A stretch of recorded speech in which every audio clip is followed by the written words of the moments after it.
The AV Educate, we are live on the streaming side. We'll give everybody just a few minutes if you want to just share the stream out with your friends and families who want to join us on this next epic talk with central control right now. So I'll give you a few more seconds to just share that stream, make sure we're going where we need to go, and that everybody who you want to be here is here.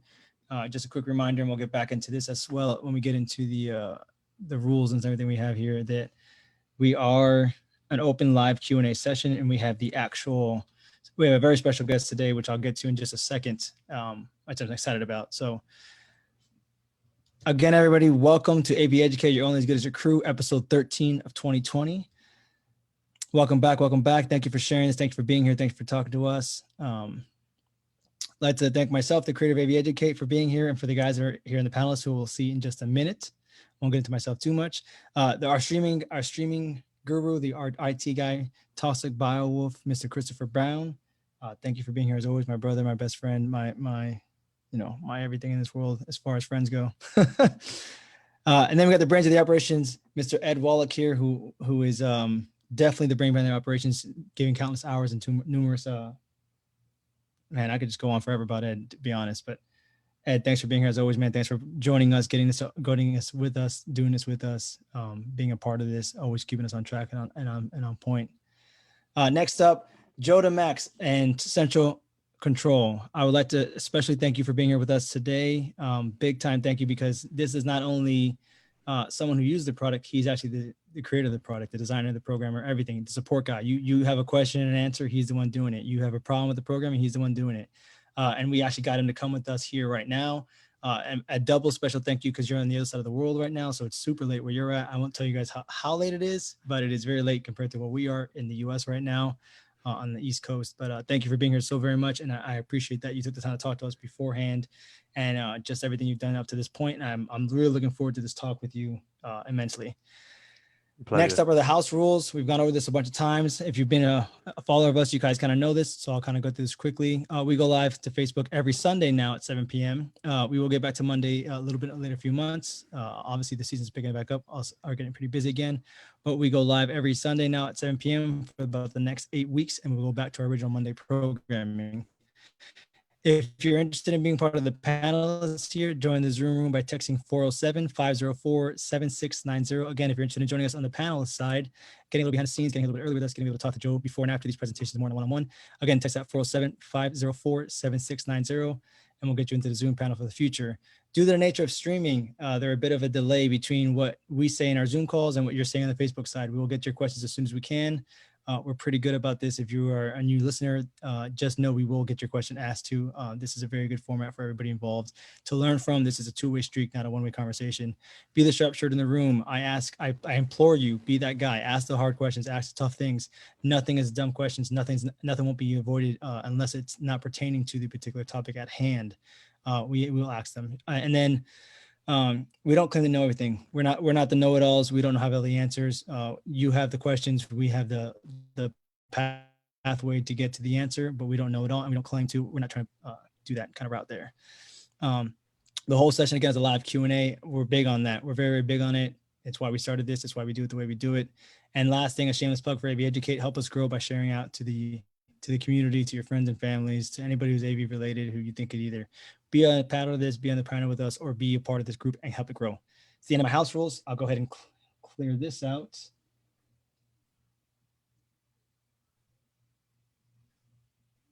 Cool. Thanks, Omar, for doing the intro today. Hope everybody's doing well. I'm glad to be back. I wasn't here last week. Nat couldn't be here this week, but I want to just formally again thank him for helping out last week and being the co-host in my absence. Who's that Nat guy you talk about? I thought it was Nate. Yeah, everybody seems to think it's Nate. Chris, do you got anything before we kind of kick it? Because otherwise, I'll ask the group a quick couple questions. No, I'm actually good. Thank you guys for coming back and hanging out with us again. I know it's a little short notice on this Sunday. We have been talking about it for a few weeks. We just didn't know how soon we were going to go to Sunday, so I thank you guys for being here. Cool. Great. So before we jump into the full presentation, I just wanted to ask our panel, how many of you are using some sort of control devices, whether it's a stream deck or some other control device in your current productions, the things you're working on either at home. Okay, so we've got some people. Andrew, what kind of stuff are you using for control? Use the Stream Deck with Companion. I've written a couple of Companion modules, of course, and working on remote control of mixers over the internet, that kind of thing. And computer automation, that kind of stuff. Okay, cool. How about Justin Butler? What are you doing?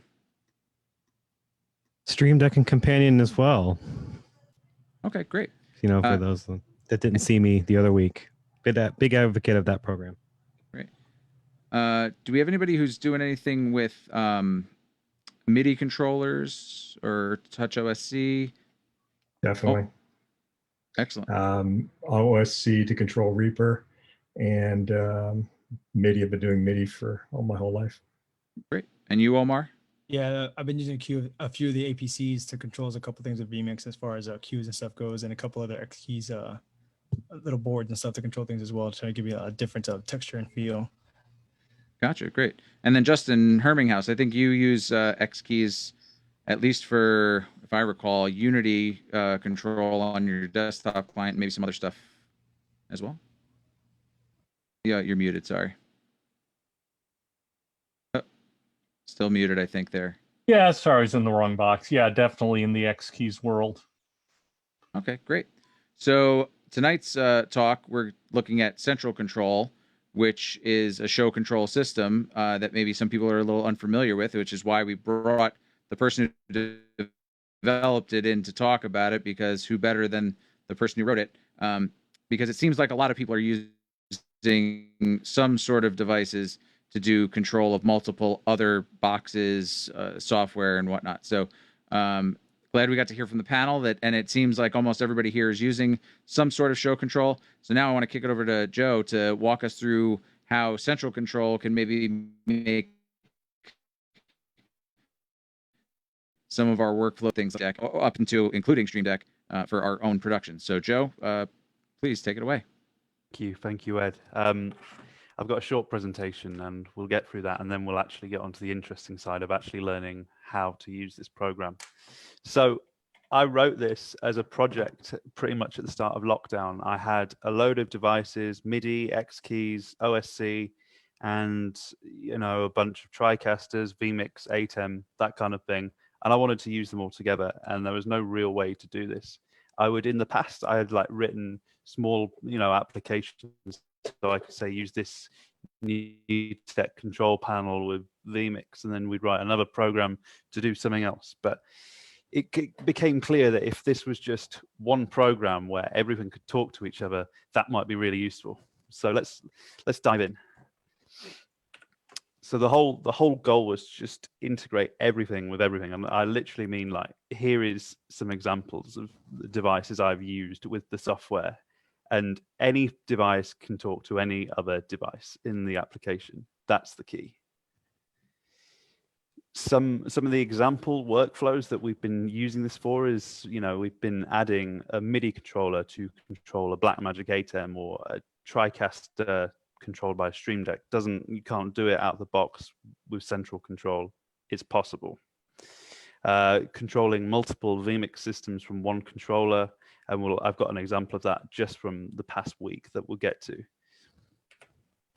So I've collected a few of the real world users that are actually using this, and just to show you what they're actually doing. This is a friend of mine, Steve Matthews. He is using this to control a vMix system he had one of these old NewTek control panels like I do from a TriCaster, had it sitting on the shelf. Now he's using it to control vMix. And he's also got his Stream Deck set up as well. So all through one application. He doesn't need, the Stream Deck app and this. It's just one software. The next is Eli Singer. This is really cool. He's got 2 vMix machines and a Blackmagic ATEM, and he is controlling both of them using 2 APC mini MIDI controllers. And that's key because he has 2 operators and they have different shortcuts mapped on both of these APC minis, but they can be controlling different elements on each other's systems, so on and so forth. And this is the bit I hinted at. This is something we just did. I was working on this show friend of mine, TJ Thompson, and we had, I'll explain this in depth later if you'd like me to, but we had 8 instances of vMix running in virtual machines in the cloud, Amazon AWS, and we were controlling them all from one X-Touch compact on my desk using just all 8 instances from central control. And further to that point, I'm using it right now. So I'm literally using this NewTek control panel to switch my vMix. And also I have my PowerPoint clicker on my phone. This is using TouchOSC, which I'm sure many of you will be familiar with. So I can, I can go back and forwards through my presentation just like that. So the whole premise of the application is you have devices, and that could be any number of things. It could be a video switcher, a media server, a MIDI controller, streamdeck, X keys, so on and so forth.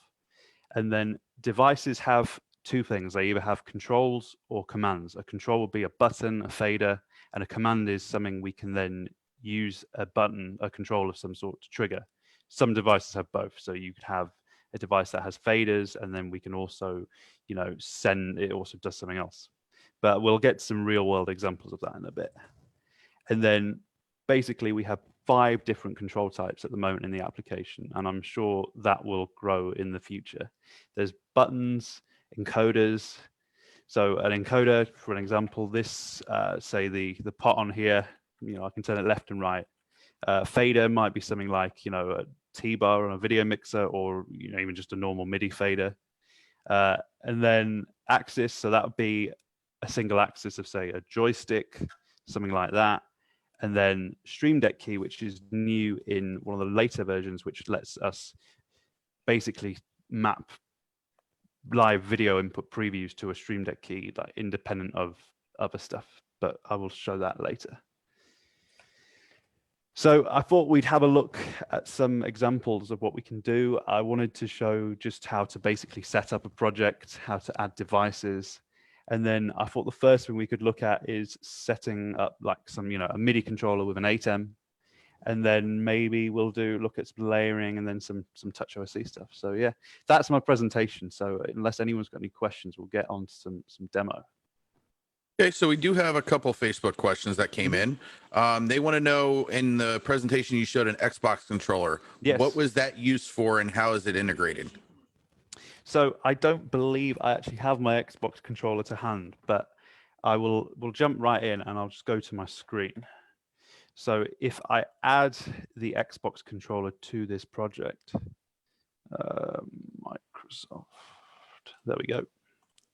So you'll see, as soon as I've added this, and I don't know how well you can read this, I can zoom in if I need to, but all the controls on the Xbox controller are now exposed. And this is a perfect example of what I was getting at with the different control types.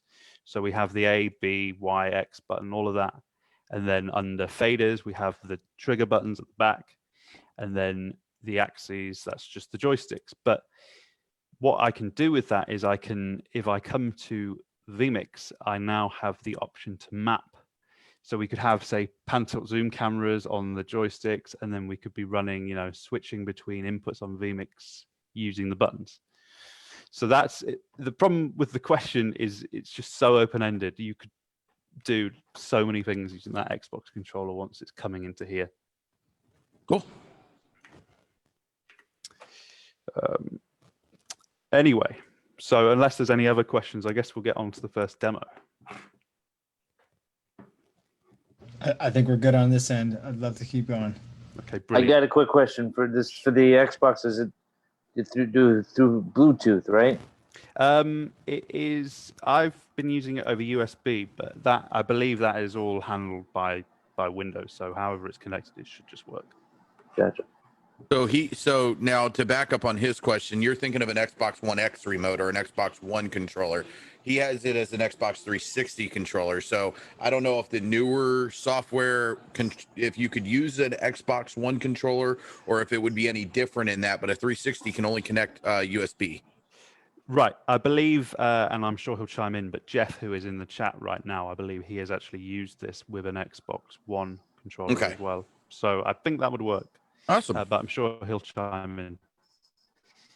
So because as I mentioned, I'm using this right now. I haven't got a brand new project from scratch, but we can see how we can now build on this. So I'll talk you through what I've already got in here. I've got a generic OSC device, which I'm using to receive from my phone, which is running Touch OSC, and that I'm just using that literally as a PowerPoint clicker. The next one is PowerPoint itself, so I can control PowerPoint running on this computer, and that's how I've been clicking through my slides. And then Live Control LC11. That is this panel here. It's an older NewTek control panel from the SD standard def TriCaster days, but they're like, you can pick these up for next to nothing on eBay, and they're really nice control surface. The next would be vMix, and I'm actually feeding the vMix into the Zoom call to show you my presentation. So I'm just I've got this, as I mentioned, mapped to the vMix instance, and then there is the Xbox 360 controller, which I just added. So if we want to, so to build on this, we want to add a new device to the project. So the first one we're going to add is the Blackmagic 8M. So I'll click this. So devices, when we add them, they have parameters, and these are just basic configuration things. So this one, for example, the IP address of the switcher. So I will type that in. I already know it. And then I turn that on, and now you'll see we are connected to the 8M. So that's great, but I can't really do anything with that unless I want to map it to the LC11 or my phone. What I want to map it to is this Akai APC40, really nice MIDI controller. So I'll add this to my project. And then again, this has some parameters as well. In this case, it's the MIDI in and MIDI out ports. So that's great. I'll turn this one on as well. And now I'm connected to the APC Mini, and we can even see, I don't know how well you can see the log at the bottom, but as I move these faders, we're getting, just so we know, we're getting control data from the APC Mini. You might want to do this because the 8M Mini has become so popular, but as you start to get a bit deeper, like it's great that you can switch on the front panel, but as you start to get a bit more involved in this, you're probably going to want a more traditional preview program workflow. So this actually allows you to set that up using something as cheap as, say, the baby brother of this, the APC Mini. I don't know how many of you are familiar with that, but I think I own like 4 of them at this point. Brilliant controller. So let's look at how we'd actually get that set up. So what I'm going to do is any device that has controls, as we mentioned, will allow me to click this device mapping window, which we just saw. So I now have access to all the controls on this APC40. The first thing I'd like to do here is just really simple. We're going to map the preview row and the program row, just so we can get a basic switcher on the go. So the easiest way I can find the button I want to use is if I enable this jump to control button.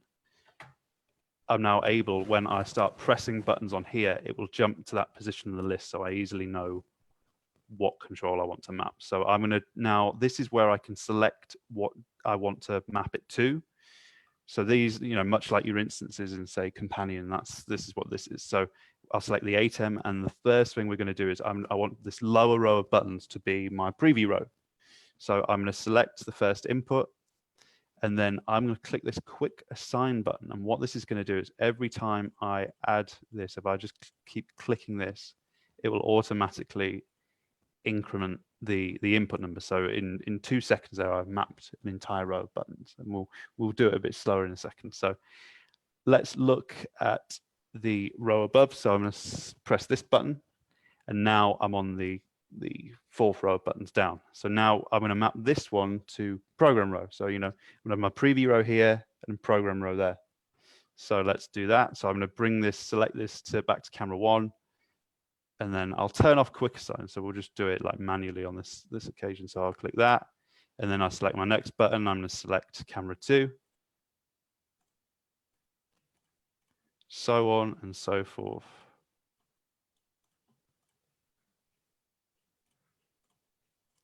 Until I have all of these inputs mapped.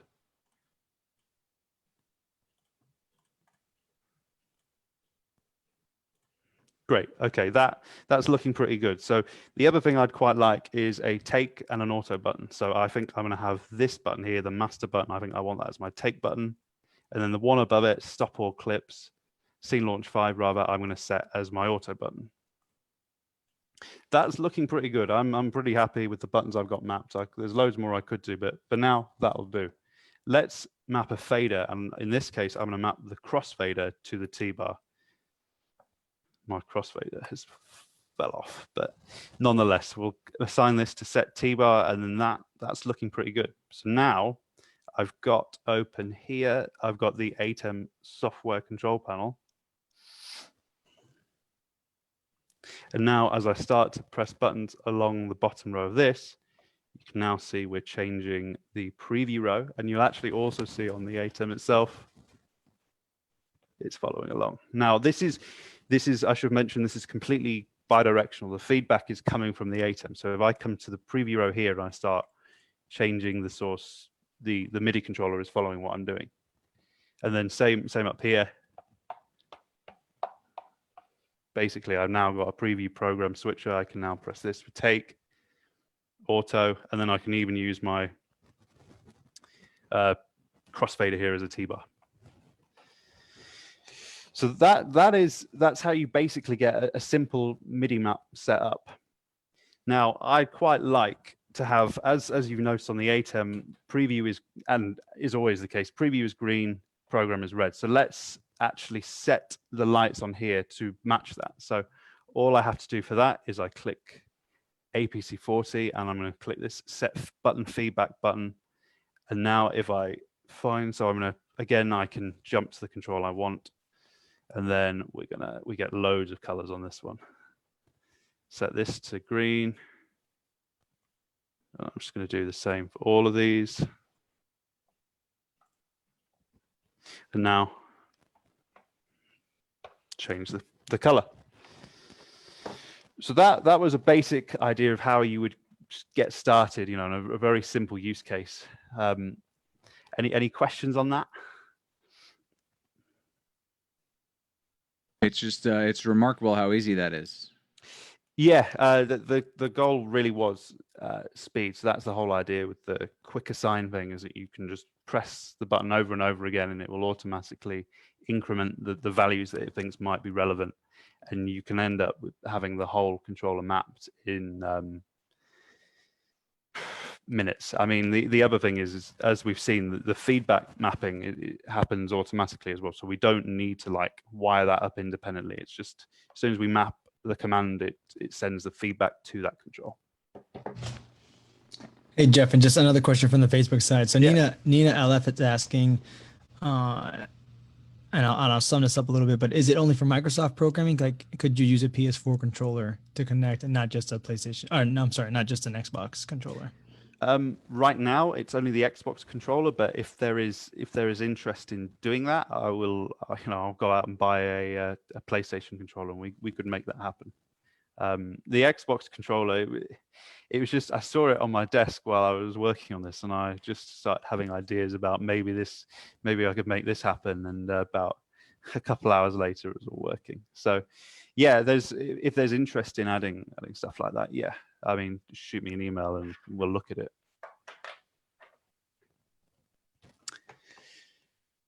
So we've looked so far, we've looked at how we can add a device to the project. We've seen how we can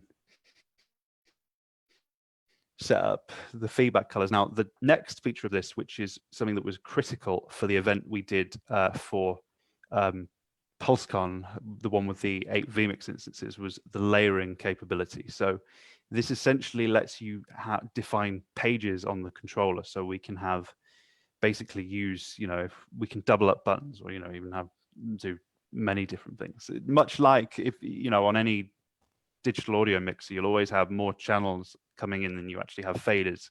So they use a layering system, so we can use one control for multiple functions. So let's look at how we set that up. So if I go back into this mapping window, I can add layers up to 10. So we're going to add just the one more on this instance. And now we've got a whole separate control layer that we can assign different commands to. So what I'm going to do is I'm going to switch to layer 2, and I'm going to map the same buttons that we used on the ATEM, but I'm going to map them now to the vmix. So we're going to be able to control vmix and the ATEM using the same buttons, but using layers. And this is also great. This also comes into effect where, let's say you've got a row of 8 buttons, but you've got 16 sources. Well, you add another layer and you've got, you know, you can have page 1, page 2. So I have done that. So I'm going to just assign some commands here again, and I'm going to use the quick assign tool once more. And I'm just going to click this 8 times until we get to there. And now I'm going to go to the row above again, and that will be program. There we go. And now I've actually set them wrong, but we won't worry about that. And then I can assign a button on the controller to actually handle switching the layers. So that's how I select them. So I'm going to select this button, device control 1, device control 2. They're numbered buttons, so this will help me remember what I'm actually doing. So if I come to APC 40, it has 2 commands. It has one which is set layer, which just sets the layer like sticky, and then set layer temp. Essentially, while you hold the button down, you switch layers. When you let go, you go back to what you were on before.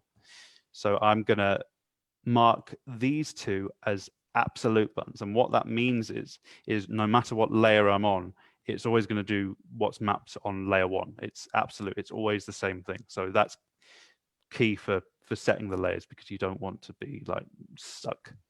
So I'm going to add to this one, we'll do set layer 1, and then on this, set layer 2. And anyone that has used Companion, this will be really familiar to you because it's just like pages. So now, if I pick up the APC again, I'm now on layer 2, and now when I press these buttons, we're now switching vmix.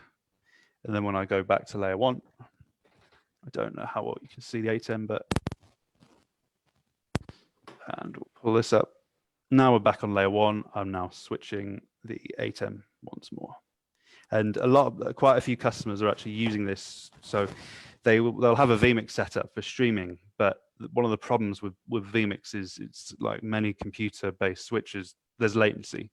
So if they're doing some kind of IMAG scenario, that it doesn't really work so great. So they'll use one controller and they'll be switching the webcast on vmix, and then they'll just have a row of buttons above that's just switching the ATEM, which latency is a lot lower, that they're then using for IMAG, and they've got all of that under control from one MIDI controller or whatever.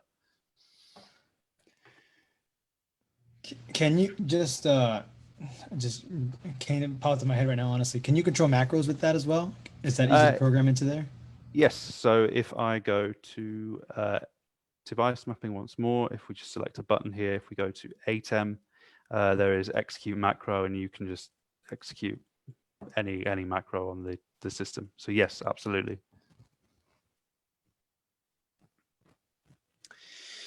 Jeff from Facebook jokingly says, can we get another layer added so it goes to 11? I reckon we could, and I reckon we'll do that exclusively for the live control LC11. There you go. There you go, Jeff. So I'm getting through this quite quickly, but the one other thing I wanted to show that's really cool that we have built in is central control comes with some TouchOSC templates. Now, I've already shown how I've made my own, just a really simple PowerPoint clicker, but we actually include a whole bunch. So if I go on TouchOSC, I'm just going to select one of the templates. We include one as like an audio mixer one, an instant replay one, and a video switcher. Today, I'm seeing as we're basically just using switches, I'll use the video switcher one. So I'm going to load that onto my phone. And now if I come here,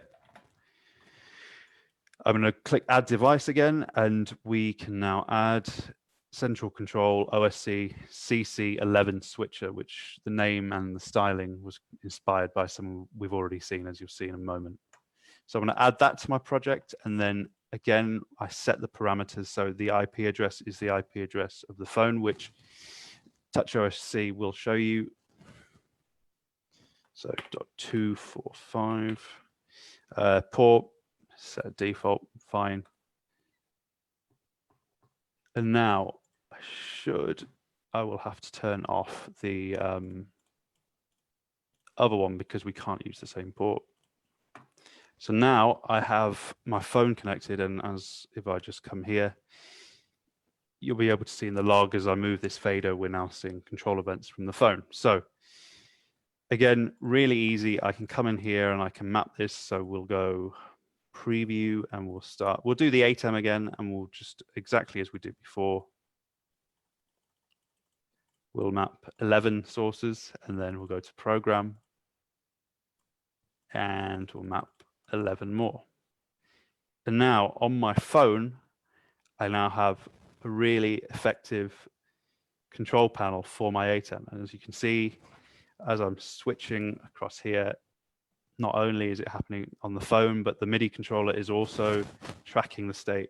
It's all in sync, feedback sent to absolutely everything. And I could now wander around controlling my, not just my ATEM, every device I've got in here from my phone. That's awesome. That's very, I can think of a number of uses where that would be helpful. So that's all I actually had in my pre-planned talk, and I guess it's now just open it up and answer any questions I possibly can. Andrew, go ahead. Can you show how to add a MIDI device, or did you do that already? No, I didn't. Okay. So I absolutely. Why don't you show me how to add a MIDI device? So, and I guess two types of MIDI device. A MIDI device is a hardware device, and then if you have do you have any software that transmits MIDI internally? Yep. So there's 3 different points to make here. So we actually have, so the Akai APC 40 is a MIDI controller, but for some MIDI devices, we actually have a pre-made device which knows all the controls of the device, the feedback colors, so you can easily set them as we just saw. For devices that we don't, we also have this generic MIDI device, and this just has 128 notes, 128 control changes. So if I add that, I can now take MIDI from any device on the system. This also is with the generic one, I can do something cool. If I come into my, let's say, live control LC11, if I select the generic MIDI as the device, to map to, I can actually send a MIDI note from any of these devices. So like I could now start playing synths or whatever from this new tech control panel. And then I can also, I can come into my faders, and I can even send a MIDI control change, like say from the T-bar. So I could be controlling any MIDI mappable application from any of these devices. Very cool. How do you get one piece of software to talk to another? Are you using what are you using to bridge between two pieces of MIDI software? That is a Loop great MIDI, question. okay. Loop MIDI, yeah. Done. We just that's the one. Yeah, just add a. No, you can see it's already. And I've just opened it, and now it's already there. So I can just easily send MIDI between applications using nothing more than that. Right, and RTP MIDI, same thing. RTP MIDI, great as well. Yeah, works exactly the same, and I've used it to send MIDI control data from central control to my Mac, which was running Ableton. Works great. Great. And what about running this on a Mac? Can you run it in the VM? Virtual machine, yes. The one thing about virtual machines is you have to just get your I/O set up properly. So if you're controlling stuff that's on the network, you need to make sure that the VM's network settings are so it's in range of the rest of your network, and you have to sometimes say attach USB devices specifically to the VM. But yes, absolutely, it will work. You know how to walk somebody through how to set up some of that stuff, or is that something they have to take care of on their own? I've used this on my Mac using Parallels, and if anyone else needs help with that, I'd be happy to help. Very cool. Very impressive. Jeff from Facebook asks if multiple commands can be layered so that one button press can fire off multiple actions. Yes, absolutely. So every time we've been in here so far, we've just seen that I only would map one command. But if I come here, so this this might be a bit confusing as this is taking vmix, but I will add we'll go to the 8M and we'll add the take on that as well. So now try and keep an eye on the lights on that. But now when I press take, you'll notice the vmix, which you're watching, takes, and also the 8M.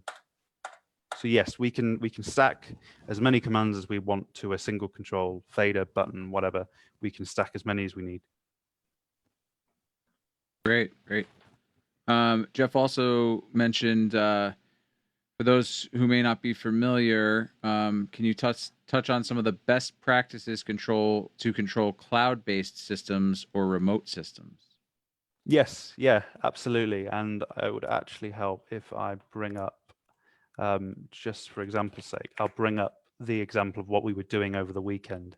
And this was probably the biggest project I've done with any cloud workflow.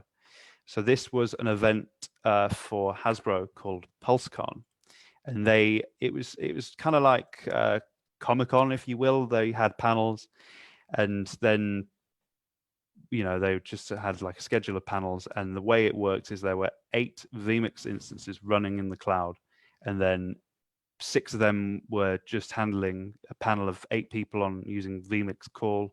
And then the last one was like the master production switcher. So everything flowed downstream into there over NDI. So that was being run by the main technical director. So as I mentioned, we used central control to set that up. All we did was we just set up on each VM, we would set up port forwarding so we could then speak outside. We could access those machines remotely via the internet on the specific ports we use here to control vmix. So the best practice, I guess, it comes down to how security conscious you are, because there is an issue there. You're just opening ports and anyone can connect to it.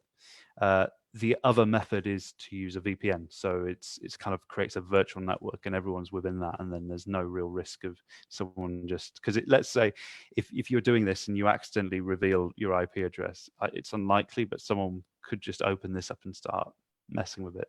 So it's a balance, I guess, of how technical you want to get with it. But the best practice, just make sure you've got enough bandwidth, and it's not too dissimilar to controlling like a local instance, in truth.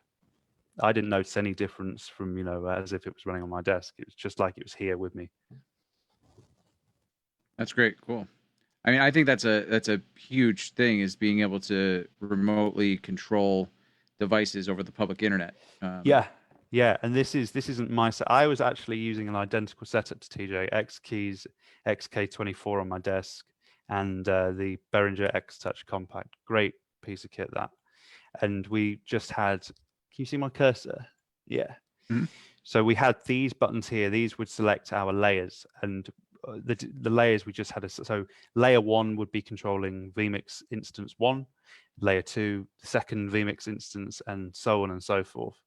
And just the exact same commands mapped, but just to a different system. So I could just page between them, and as I switched from one to the other, the faders would then adjust to reflect what was happening on that instance. And then we just had the X keys for some basic video switching. So transitions, selecting, punching inputs up on preview on vmix, and that was the workflow. And it was like nothing I've ever done before, but it was really eye-opening. Worked really well. Great. I want to ask Justin Herminghaus. I can only imagine of some of the uses in your facility that this would be useful for. Is this something that sounds interesting to you, though? Oh, absolutely.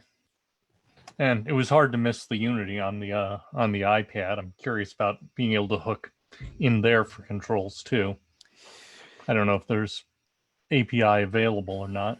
There is not. I was actually I had that map straight to my X keys, but I would love to be able to do that, because it would really open it up for me to use a MIDI controller, or just even a couple of buttons on my switcher panel just for my intercom. So I need to talk to them and see the art of the possible, see what can be done. Call Chuck. Yeah. Great. Do we have any other questions from the panel? I think right now we don't have much on Facebook. I could ask something, yeah. With Companion or Stream Deck, I should say, do you do it through Companion or directly to Stream Deck or both? So both. I have, so in here we can add a Stream Deck. We have all 3 models, and that, you know, it works much like any of the other devices. So if I add a Stream Deck, I'll add a Stream Deck XL. Unfortunately, mine isn't with me, but I can come in here and I have, you know, all 32 buttons. The other thing we have is what we call a Stream Deck key. And I can't show this right now because I don't have a TriCaster to hand. But what this lets me do, if I add this to the project, if I come in here, I get some extra commands. And these are get video input preview, get an icon for an effect, and composition presets. And if you use a TriCaster, you'll know what this is. But it lets you, you know, you can have kind of like eMEMS on a traditional switcher, but you'd actually have on the button itself, you'd have a preview of what you're going to get.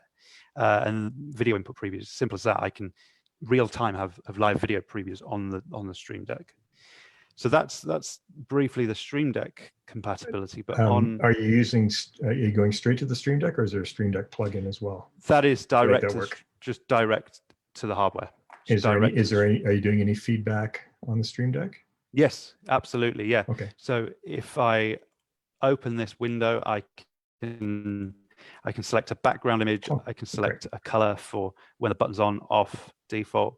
And again, these are specific to that layer. So you could have, for easy identification, you could have the background of all your buttons on layer 2 is red, and then all the ones on layer 1 is green. So when you're switching between them, you can easily identify what layer you're on.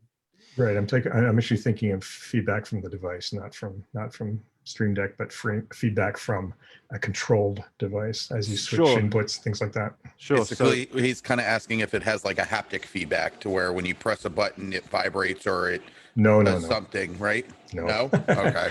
No, like Companion he understands how Companion works, but it has you get feedback from the device. Yeah. So when you change on the device, it changes on the Stream Deck. Okay, I get what you're saying. Any command that we have that supports feedback, like how you saw my APC 40, the buttons light up.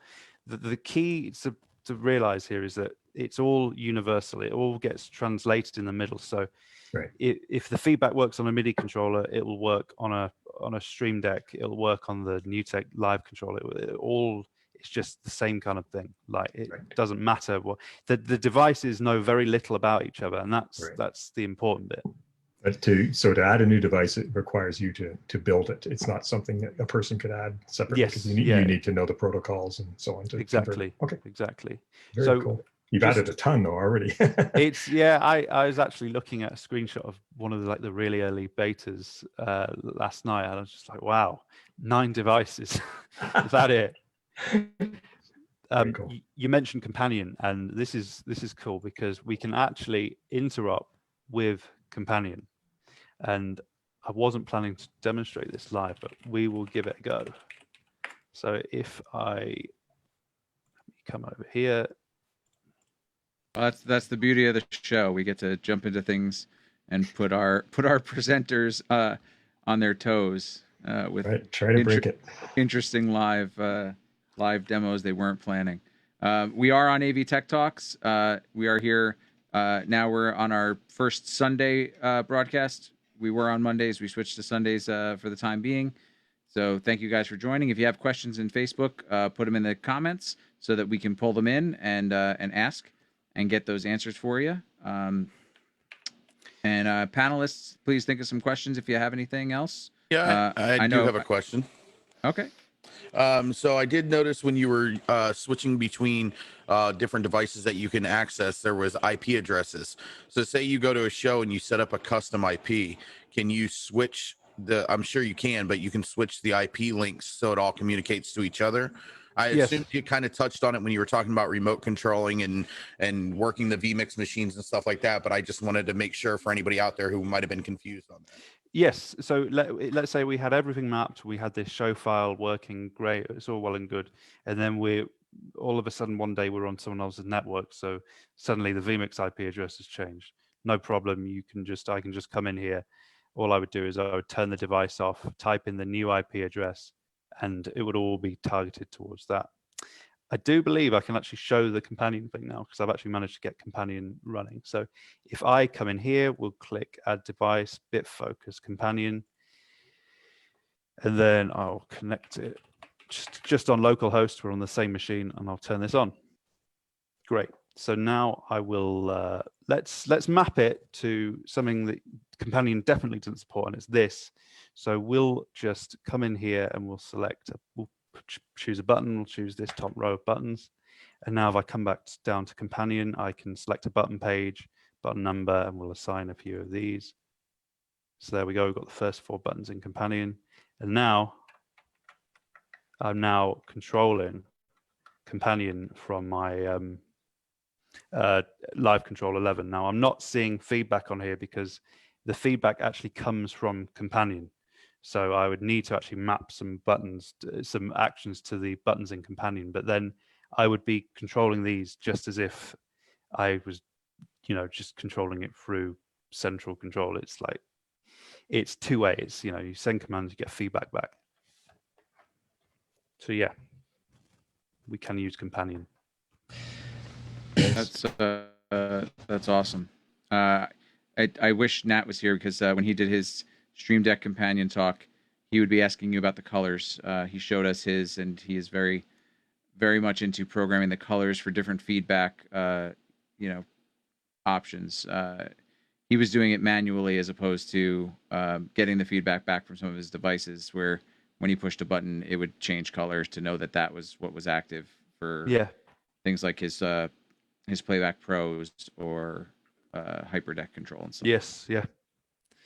No, it's great because it essentially having control of companion in here. We've got I think like 40 odd devices natively supported now, but companion has hundreds. So it really does open it up to a whole load of devices that we wouldn't have otherwise yet. Right. From Facebook, Nina asked, so you found that there was low latency among the different control systems during something like PulseCon. Just wanted to be clear about how everything was working together. Yeah, really. So we were controlling we were looking at the screens of the systems and, mouse and keyboard. That was all through TeamViewer.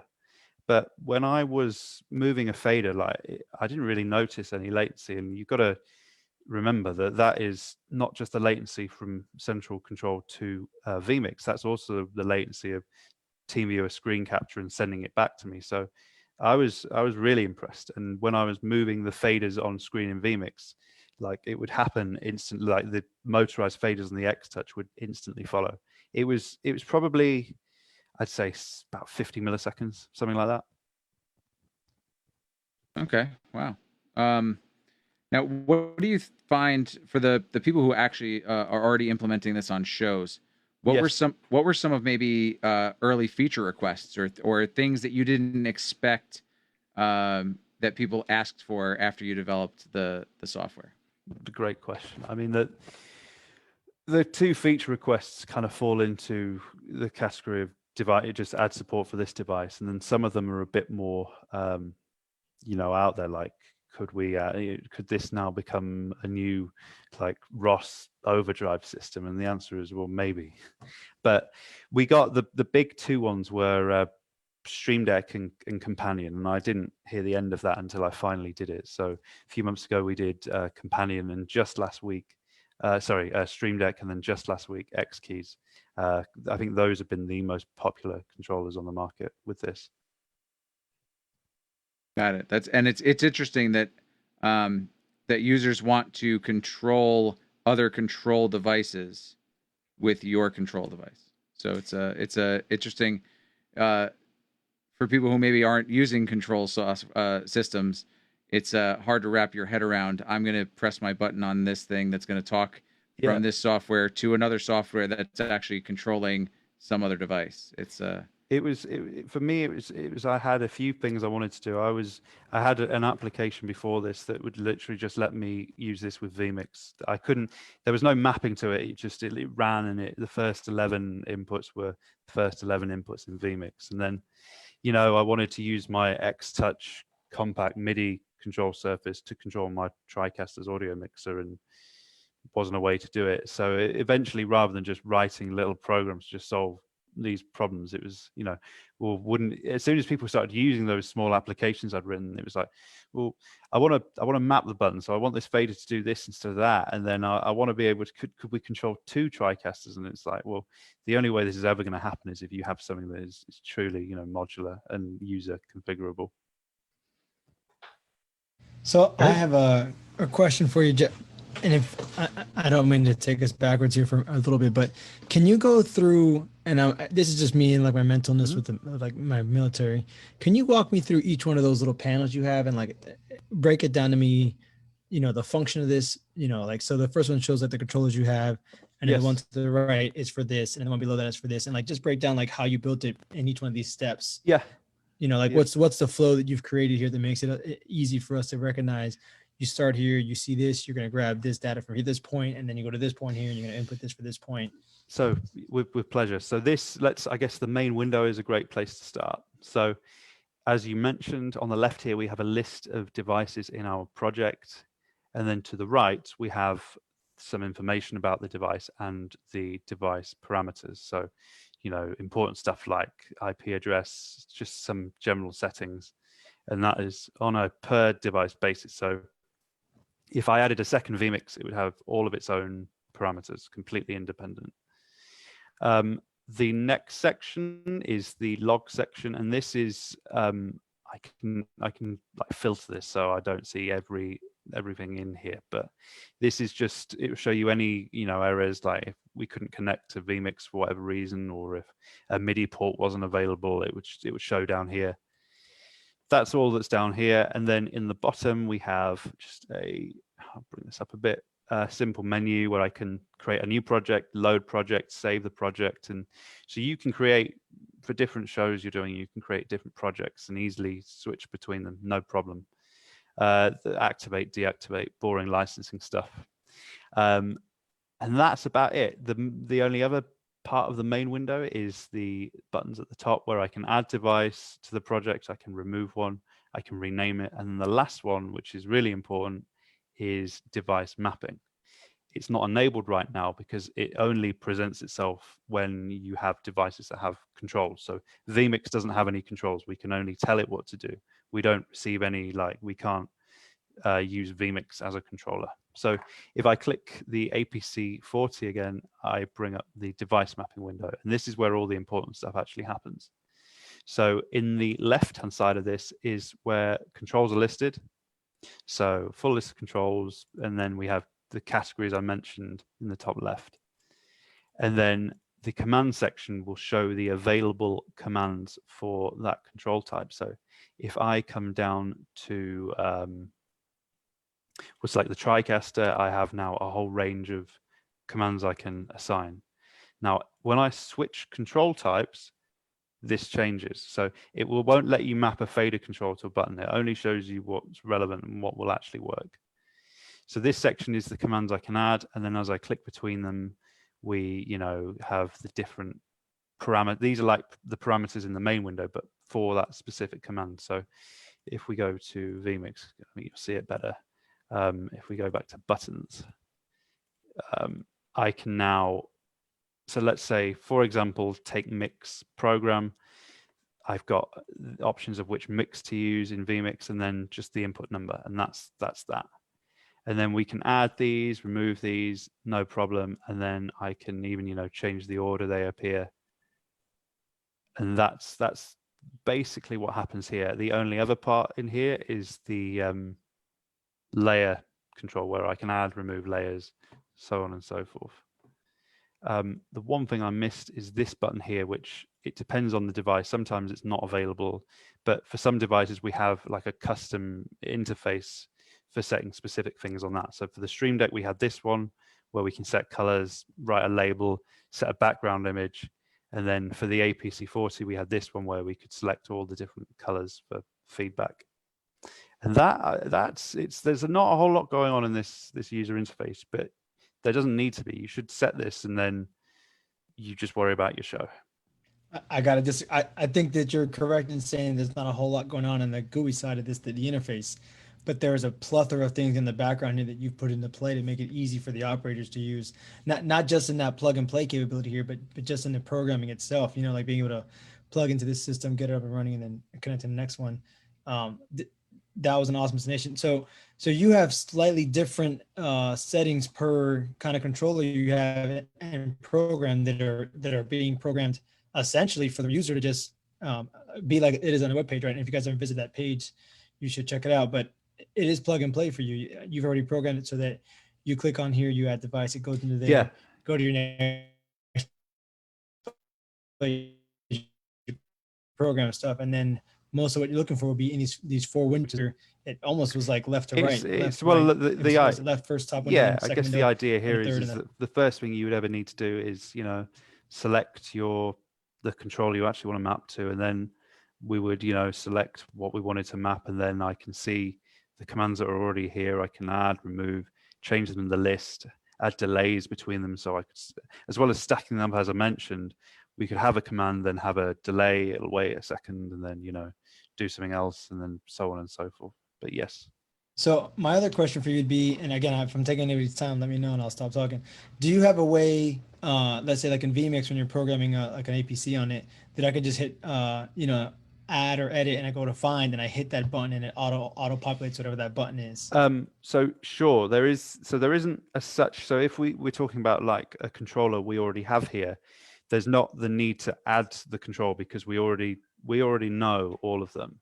But what I can do is if I turn on this jump to control function, when I start pressing buttons, it will jump to that point in the list, so I can really easily identify them, and I don't have to worry about scrolling through this list to find the button I want. I just press it, and then we jump to that position in the list.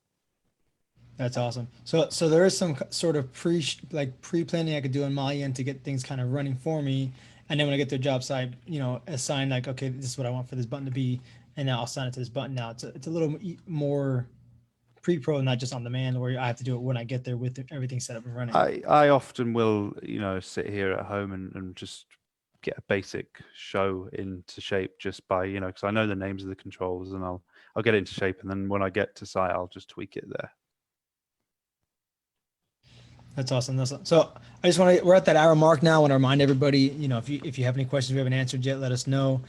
We just shared inside of the comment section the central control. If you guys are looking to download that, it's a 30-day demo as of now. We'll go a little bit more about that down the road. But there's something that I was reading about in the event page that I want to bring up again, and I don't know how deep we want to dive into this, but there's a function on here that was a byproduct, I believe, of what we created here. And I kind of want to see if we can dive into that a little bit. And Jonah, I'll kind of let you explain that better and unravel that mystery for them. Yeah, sure. So I think you're referring to the basically what we did for PulseCon, right, of controlling over the internet. Yes. So it was when it came round to recording the first ever demo video for this, I was working with my friend Steve, who was mentioned in the presentation, and we were just, I called him and I said, I think if we just opened a couple of ports on your router and I typed in your IP address into the IP address setting, I reckon I would be able to control your vMix system from my control panel on my desktop. And we tried it, and like obviously there's no reason that wouldn't work, but I remember the first time just like, whoa, like it was crazy. And then he also has the same central control and the same panel at his house, and he'd be like pressing buttons on the preview row and they'd be lighting up on this end, and it was kind of nuts. And then Corona happens and remote production is the thing, and everyone wants to run vMix and AWS, and because you don't have to worry about what bandwidth you've got at home. You can bring in 8 vMix callers, and you've got like 2 gigabits down. So a lot of people were looking for a way to whatever and control that vmix instance, and it was not the intention at the start, but it quickly became like one of the most common use cases for this program. So just in case anybody isn't grasping, imagine you or imagine us right now. I'm in South Florida. Ed's in New York, and we both have this program. I could be controlling the vmix in New York right now from my home, essentially over the net. Only you would need central control. Only the remote end that has the MIDI fader would need it, because we just talk directly to vmix. You don't need to be running this on the other end. You just need one copy, the IP address, and some simple network configuration, and you're ready to go. Oh, even better. That's awesome. That's extremely well. So I don't know if Bodhi can kind of dive into that a little bit more about how impressive that is to be able to control from one location to another without physically being there with just a one open port protocol. There's probably a little bit more on the back end that has to be done on the computers on both ends, and the modems and the routers that everybody's using. Go on. So to control something like that, especially with the intensity that he's made this to be able to control multiple devices over one program, to use one controller, and then not only be able to use that one controller, but like he said, he was able to control something in Miami and see the feedback of what the controller in Miami was doing. So it was like, hey, you go ahead, you can separate it, and you can say, hey, you go ahead and control this, I'll work on this and control this, and you can see what both of you are doing at the same time in real-time feedback. That's insane.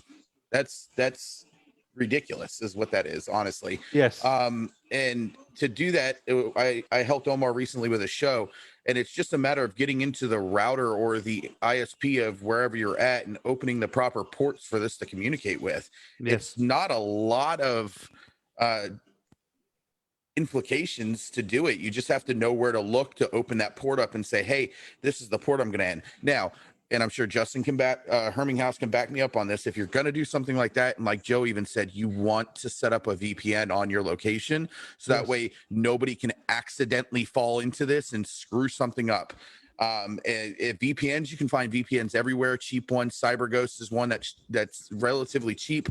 It's actually free half the time, and they give it away. And it just that's incredible. And what did this my curiosity is piqued is, what did this project start out to be initially? Was it to be able to control over remote, or was it just to be, hey, I want to take this switcher and control these 5 things?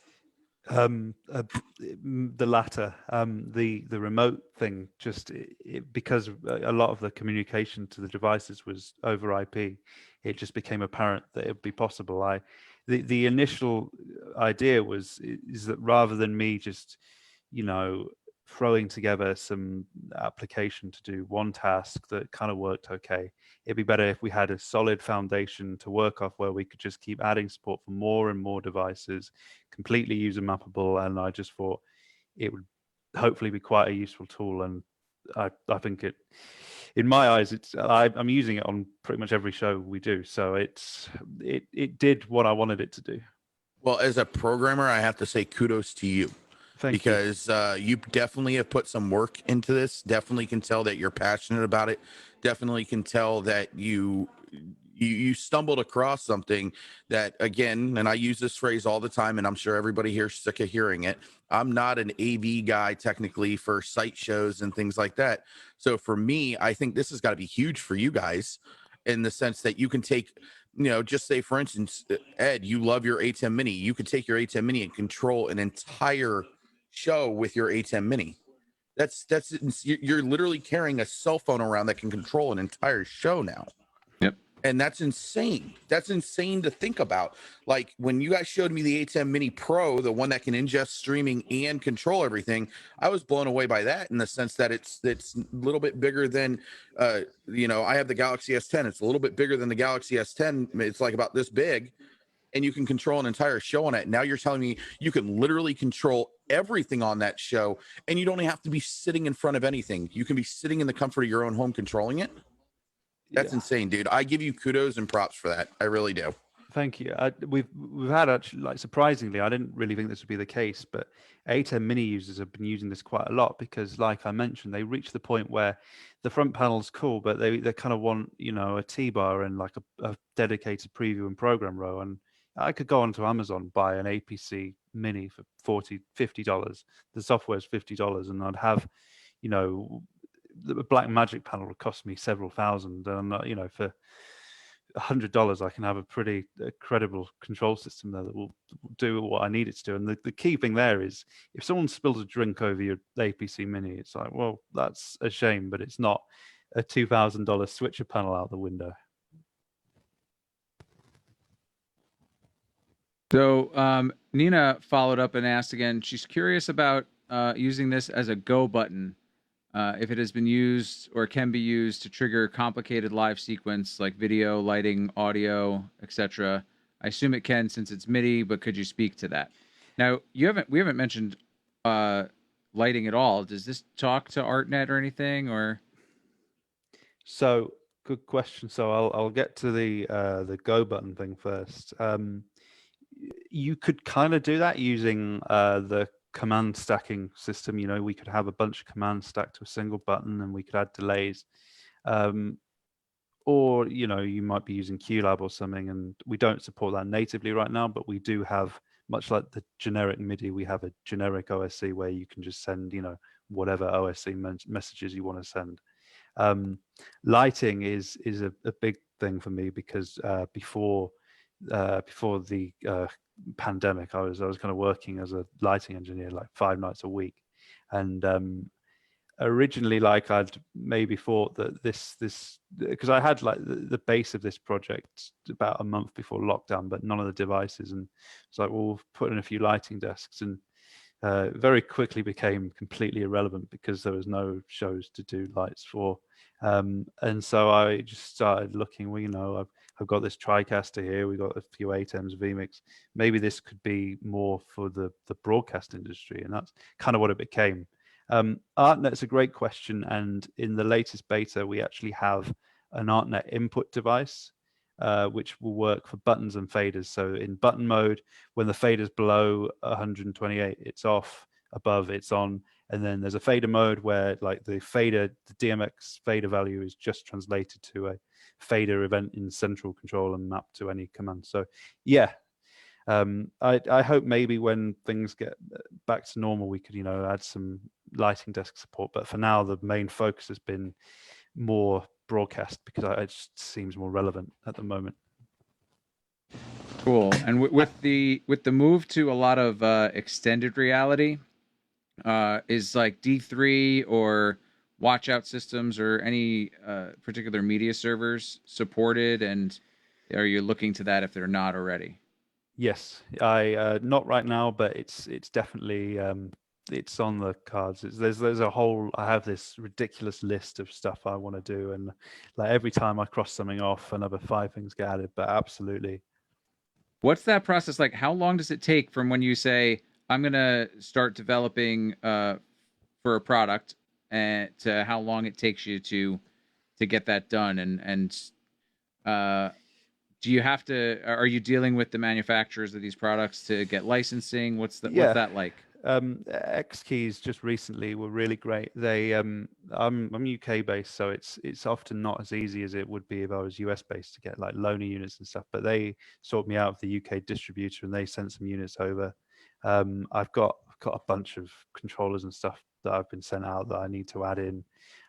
But yeah, I do work with the manufacturers and their technical teams.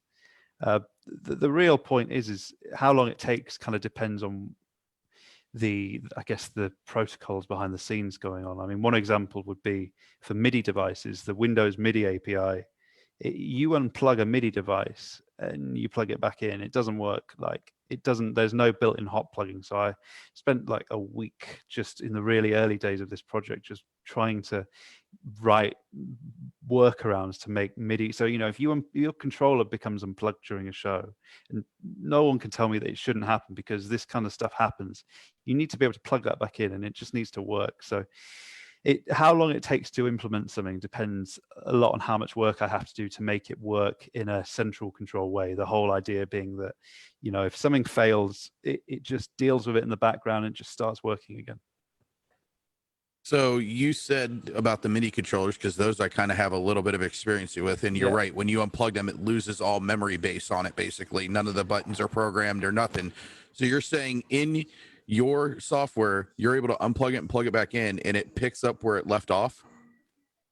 There you go. So, okay, so for anybody that doesn't know, basically like your keyboard, if you unplug your keyboard for a computer, it's automatically programmed and macroed to tell you where you're located and what Windows base you have or what Mac OS you have. So if you're using a US based keyboard and you unplug it and you plug it back in, it's telling the computer where all the buttons are. Yep. A MIDI controller doesn't have that. A MIDI controller is just what you set to programming, and then once you disconnect it, it loses that feed. So he's just you literally have changed that surface face for anybody who's used a MIDI controller in their entire life. They can go and customize that MIDI controller to work the way they want it, and they'll never have to reprogram it again. Right.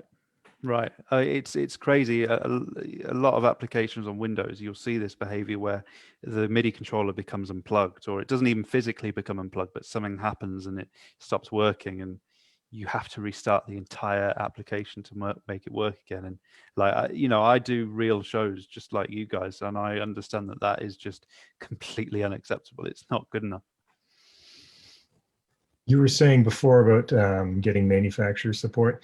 Have you spoken to the guys at Unity Connect or Unity Intercom? I mean, I have sent an email, and because they don't have an API, do they? No, and it was. Or they're not releasing one yet. Maybe they have one. They have a Stream Deck plugin, so there's probably some way to communicate with it, but we can't just start reverse engineering stuff. It has to all be sanctioned. They're pretty responsive, though. I'll give them another go. And if anyone knows anyone there that would, if actual users put in that feature request, it's often more likely to happen if their user base wants it rather than just me asking for it. Fair enough. Yeah, I think Justin Herminghaus has asked for a couple of features that maybe people have used in Unity. So, I work with the shop that. Yeah, we have a lot of relationship with them. I can give you some names offline. So Joe, this is Justin. Justin, this is Joe. Let's make Ed's dream and make Unity acceptable into it. There you go. Oh, make me happy too. Yeah, I actually have a less use for Unity these days, unfortunately. But I see the value of it, and I keep trying to push it on clients because it's a great program. We used it for all over the weekend for PulseCon and it was just rock solid. Brilliant. I just want to say, I know it's off topic, but as a former, and I'm speaking about you, lighting guy, welcome to video. I'm glad you're here. Thank you.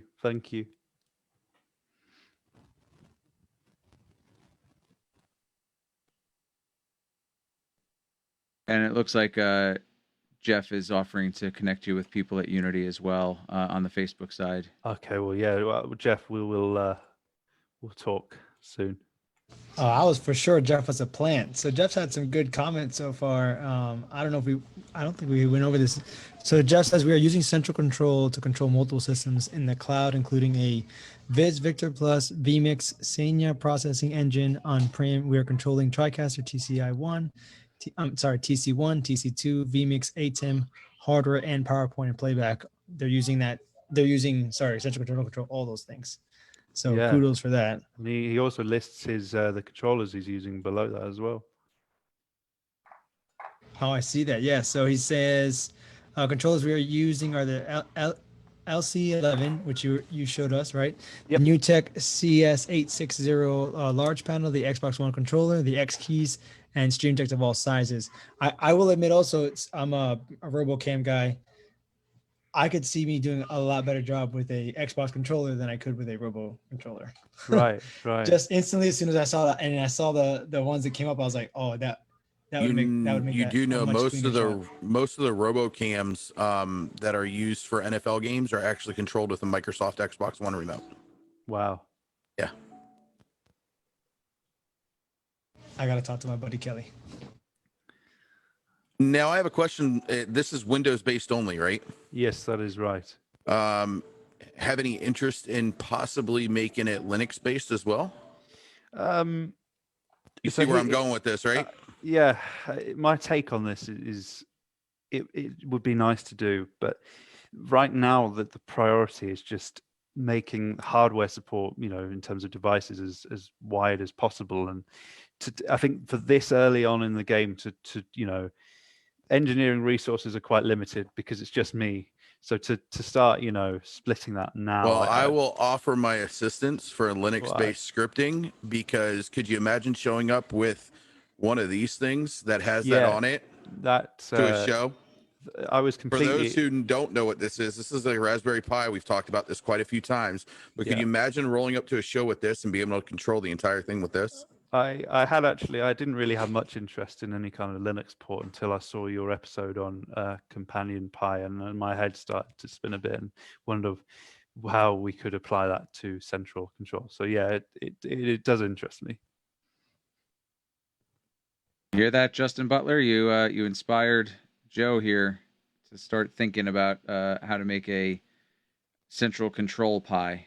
Hey, I was about to say, as I'm sitting here, actually programming and reprogramming mine as we go through this, I'm like, yeah, what about that? So thank you guys for covering that.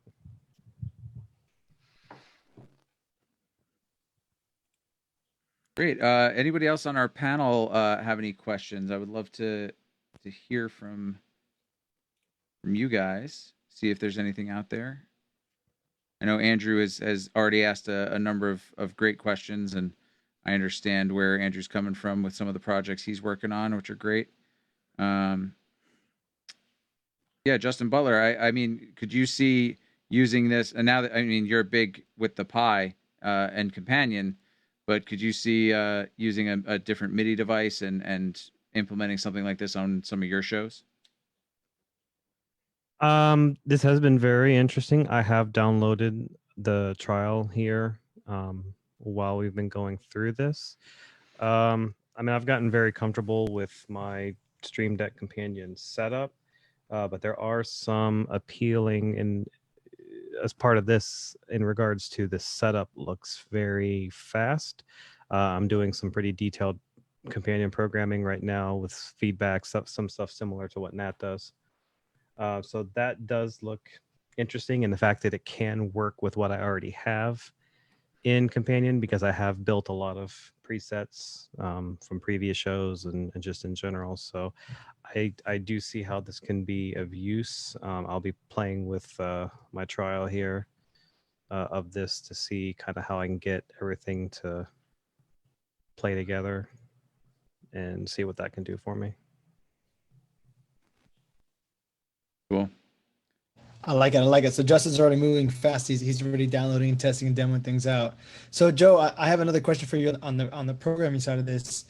If someone wants to connect with you and, hey, I have an idea to do XYZ, what's the best way to reach you? What's the best way to get them to contact you and to get that and then get them an idea of, okay, yes, we can go that route, or you know what, that's probably more down the pipeline. I have a few more questions, but I'll let that one stand for now, and then we'll come back. Just send me an email, joe@centralcontrol.io, and I will read it, and I'll reply to each and every one. And I just want to dive more into these other stuff. I know Ed jumped on with lighting real quick. I want to jump in the audio as well. Is there anything in the works, or is there anything it's already possible on the audio side that can be done with sensor control as of now, or that may be coming down the road? As of last week, yes, there is. So we added support for an audio mixer just because we had it kicking around the studio and we wanted real faders, because it's one of these headless mixers connect to your phone on Wi-Fi and control it. But now we've got it set up with the Behringer X-Touch Compact, which you can see above, and it's just like having a hardware control panel for the mixer. It works astonishingly well. And we use the layers as well. So on the layer 1, we have the main mix. Then on layer 2, we have the aux mix, and then layer 3, aux mix 2, and we can just page between them. And I'm not an audio guy, so if any of the panelists or anybody in Facebook world has any in-depth questions about audio that I'm probably not even thinking of, The one thing I guess I wanted to touch on is as far as audio goes. Are there any other audio programs or stuff like playback, Instant 360 or Avid like that you want to maybe is on that list of yours that keeps growing that you want to get up and running that let the community know about? I think Reaper is probably going to be the next one, and then after that, we're going to look at the Behringer X-Air range of mixers, very similar to that one, and add support for those. That'll Awesome, be awesome. that'll be huge. I think people would love that, especially if you're able to do remote control over the internet. I think a lot of churches would probably here in the U.S. would benefit from something like that for these streaming services that they're doing on Sundays. I think that would be a cool thing. Definitely. And what about on the lighting side? I don't know, we touched on it, but is there any other programs that are down there, they're in the works for the lighting side of the industry? Hogs, Grand Maze, Leprechaun. Sure. It would be probably the first one would be Grand MA 2 and then 3. Maybe Onyx by Obsidian. Those are the two I've mainly been using, so probably those two. So TJ on Facebook is asking us, is telling us to tell them about the multiple machine control at PostCon again. We did. We've spoke about it. But yeah, TJ, I worked with him on that, and it was probably the biggest event I've used the software on myself. But again, I don't really know what other people are doing with it, so it might be quite small time compared to my other users. I don't know. Well, we've heard from TJ. I know we've heard the story already. We had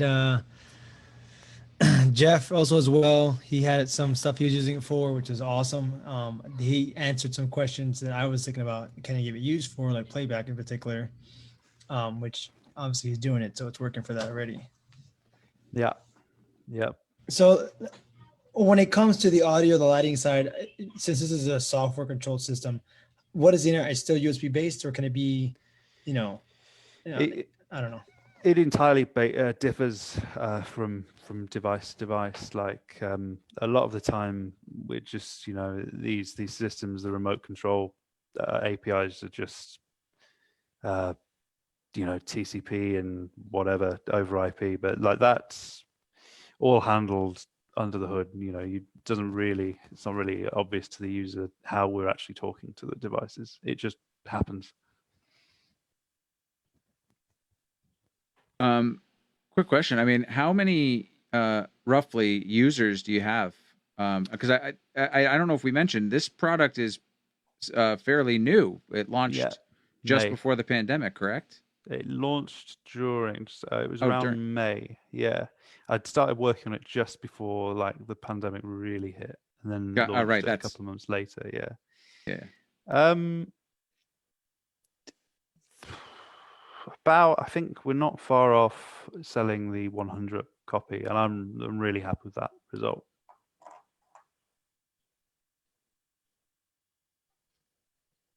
So let me dive down some other things as we're going through this. I don't know, and obviously if you don't have it, I would assume we saw the stuff with the Blackmagic design. Mm-hmm.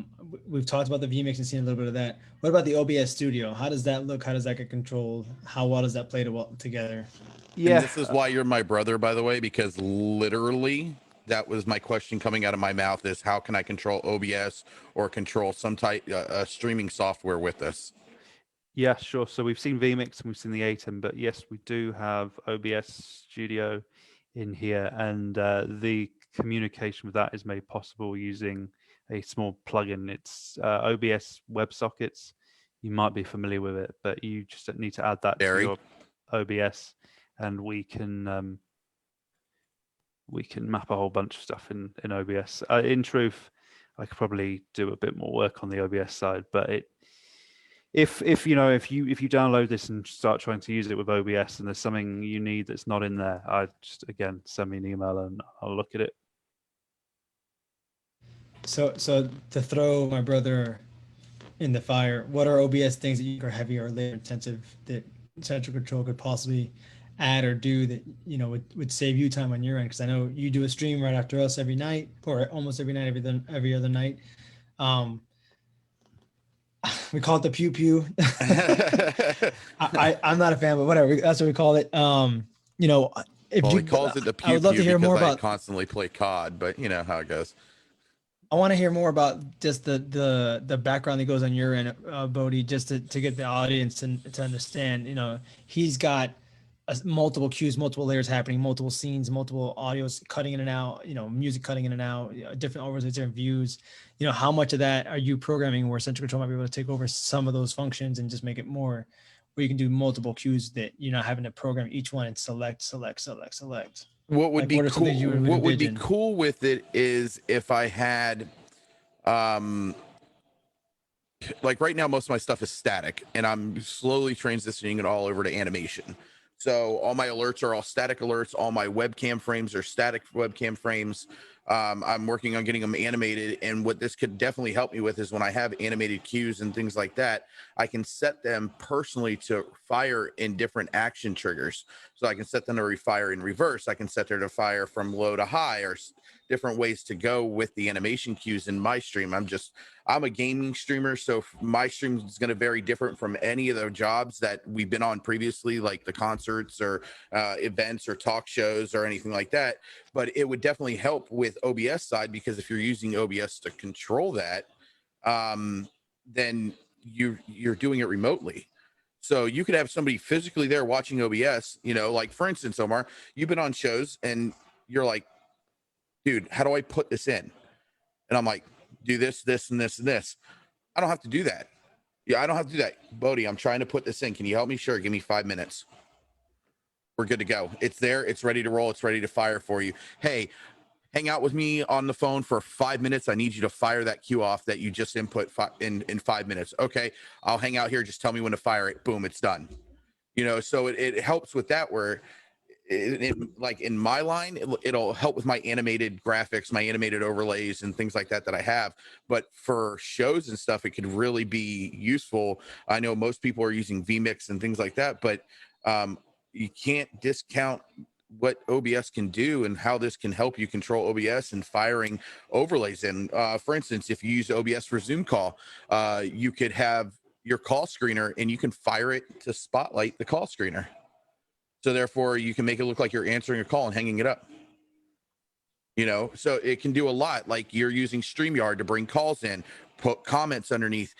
This would allow you to control OBS. That way, when you set that stuff up, you don't have to manually trigger it and manually fire it. It's just a button you're hitting, and it's bringing that comment up in the screen. It's manual, but it's just a button you're hitting that's bringing in the call and dropping the call out.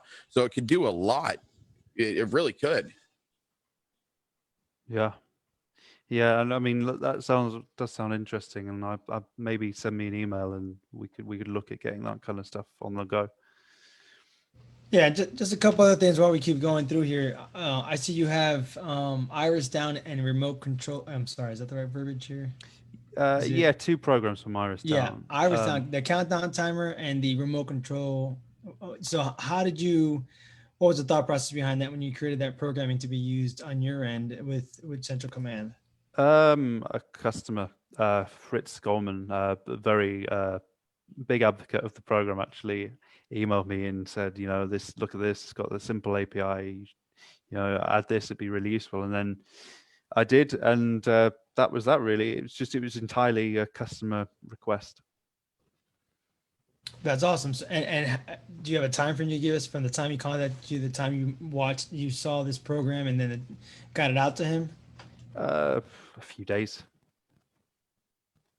That's all. So I mean, that's back to what I said originally. Like when you guys are hitting up Joe and contacting him and getting these things done, you know, you are getting Joe, and Joe is the programmer, is the coder, the designer. So you're not talking to him and he's waiting for somebody else to do the work. He's doing it for you, and he's getting back to you in real time, or as fast as he can, at least, to get these things done for the community.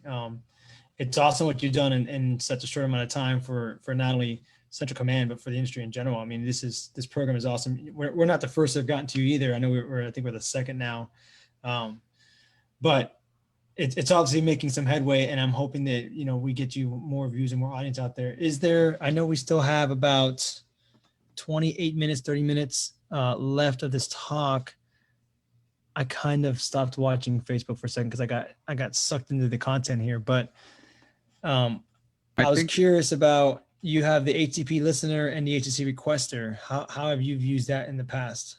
They are really all they do. So the requester lets you just fire off a simple HTTP request for controlling something that has a HTTP API that maybe we don't natively support, and the listener lets you fire off some virtual buttons in the application in central control using a HTTP request.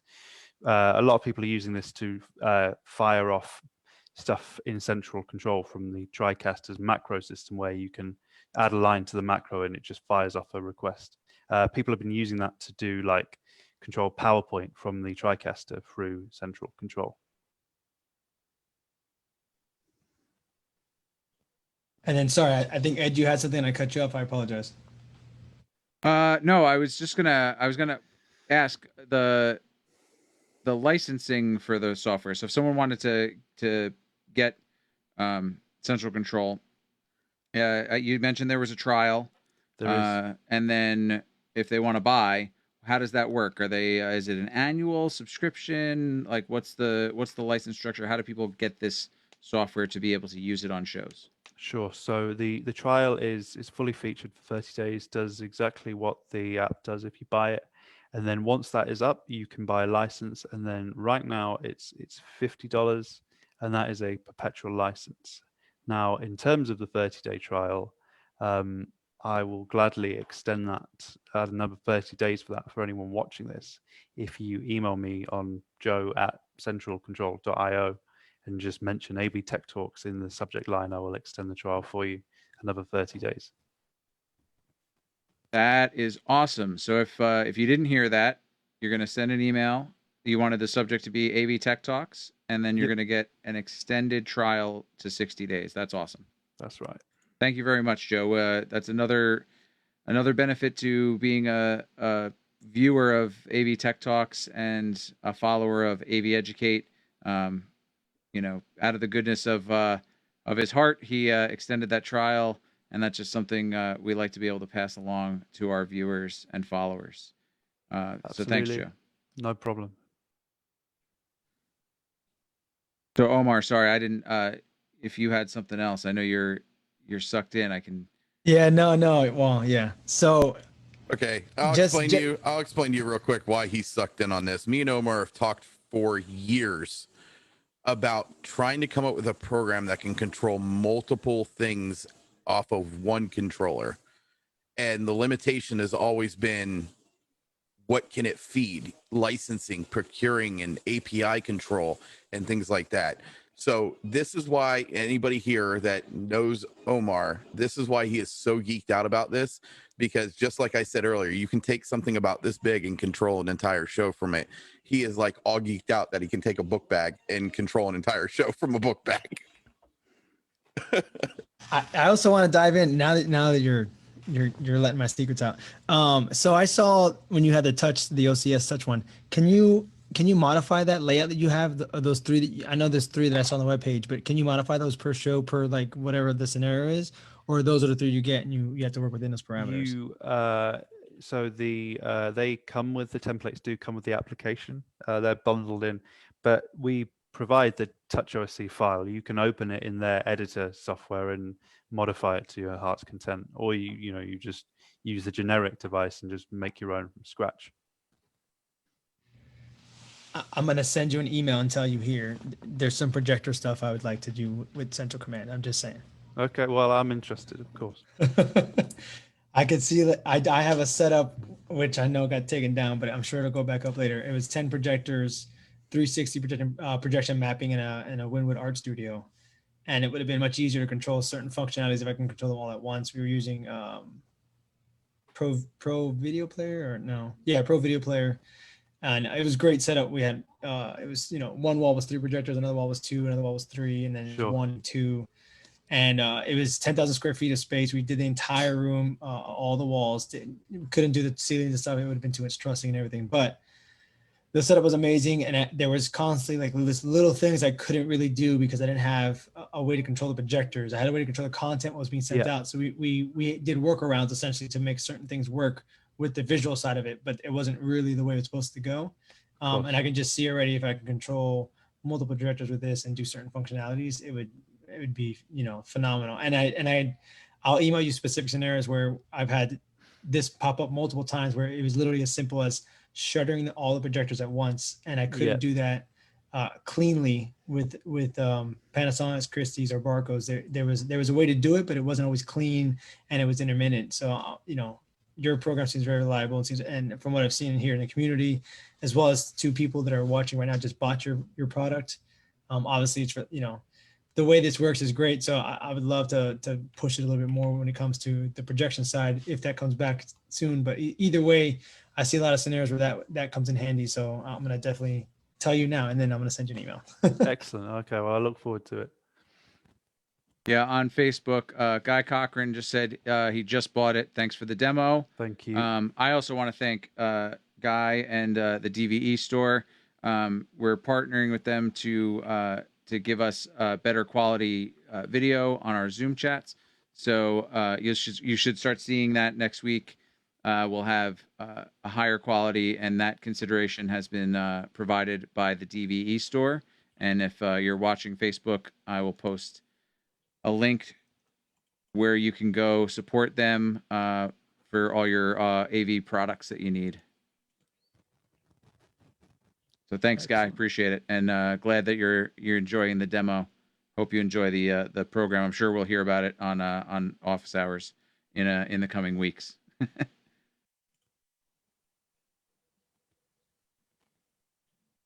Yeah, I'm going to jump in like Omar did and say I've got a few ideas, kind of Linux-based like we talked about, and I'm willing to help you on the backside with that. But there's a few other things that I think that me and Omar have been talking about in recent talks that I'm working on that maybe you can kind of help me with some of the API triggering on that. That's where I'm finding the biggest problem with what I'm doing right now is I've crashed it about 8 times trying to figure out the triggering mechanism. And every time I go to trigger it, it just crashes the whole thing. Yeah, it's like, what are you trying to tell me to do? Too much? And that's the end of it. So it's like, okay. And I've actually, I had to buy another SD card, by the way, Omar, because I fried the one trying to trigger it. So yeah, so I've been putting it to work, and I definitely, this is something I don't see how anybody could not like this. And it's $50 one-time fee, and you can literally control everything and remotely at that. I don't see how this could be a bad thing at all. I'll take that.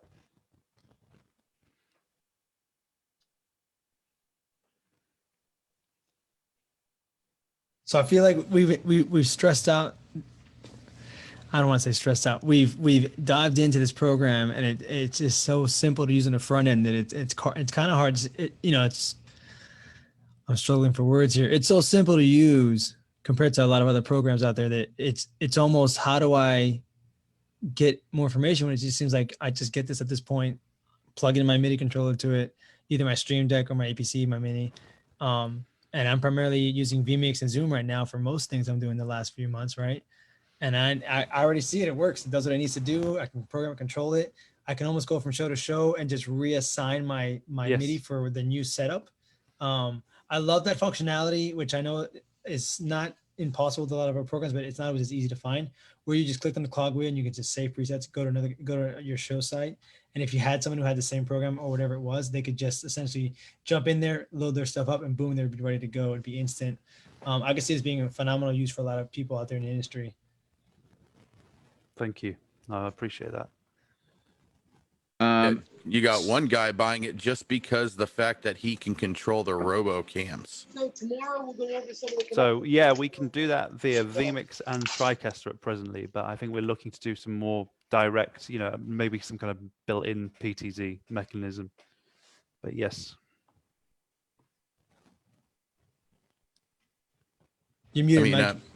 You're muted. Sorry, I realized I muted myself. Not to derail us here for a second, but I mentioned earlier Nat was unable to join us. He was working on a job, but he told me if he had some time when they were getting ready to shut down for the night, he would pop in. So he's joined us, and he's going to show us. He's working on a cool job. It's got some streaming using an E2, kind of a big setup. So Nat, if you want to take it away for can you just a hear me all moment. right, Ed?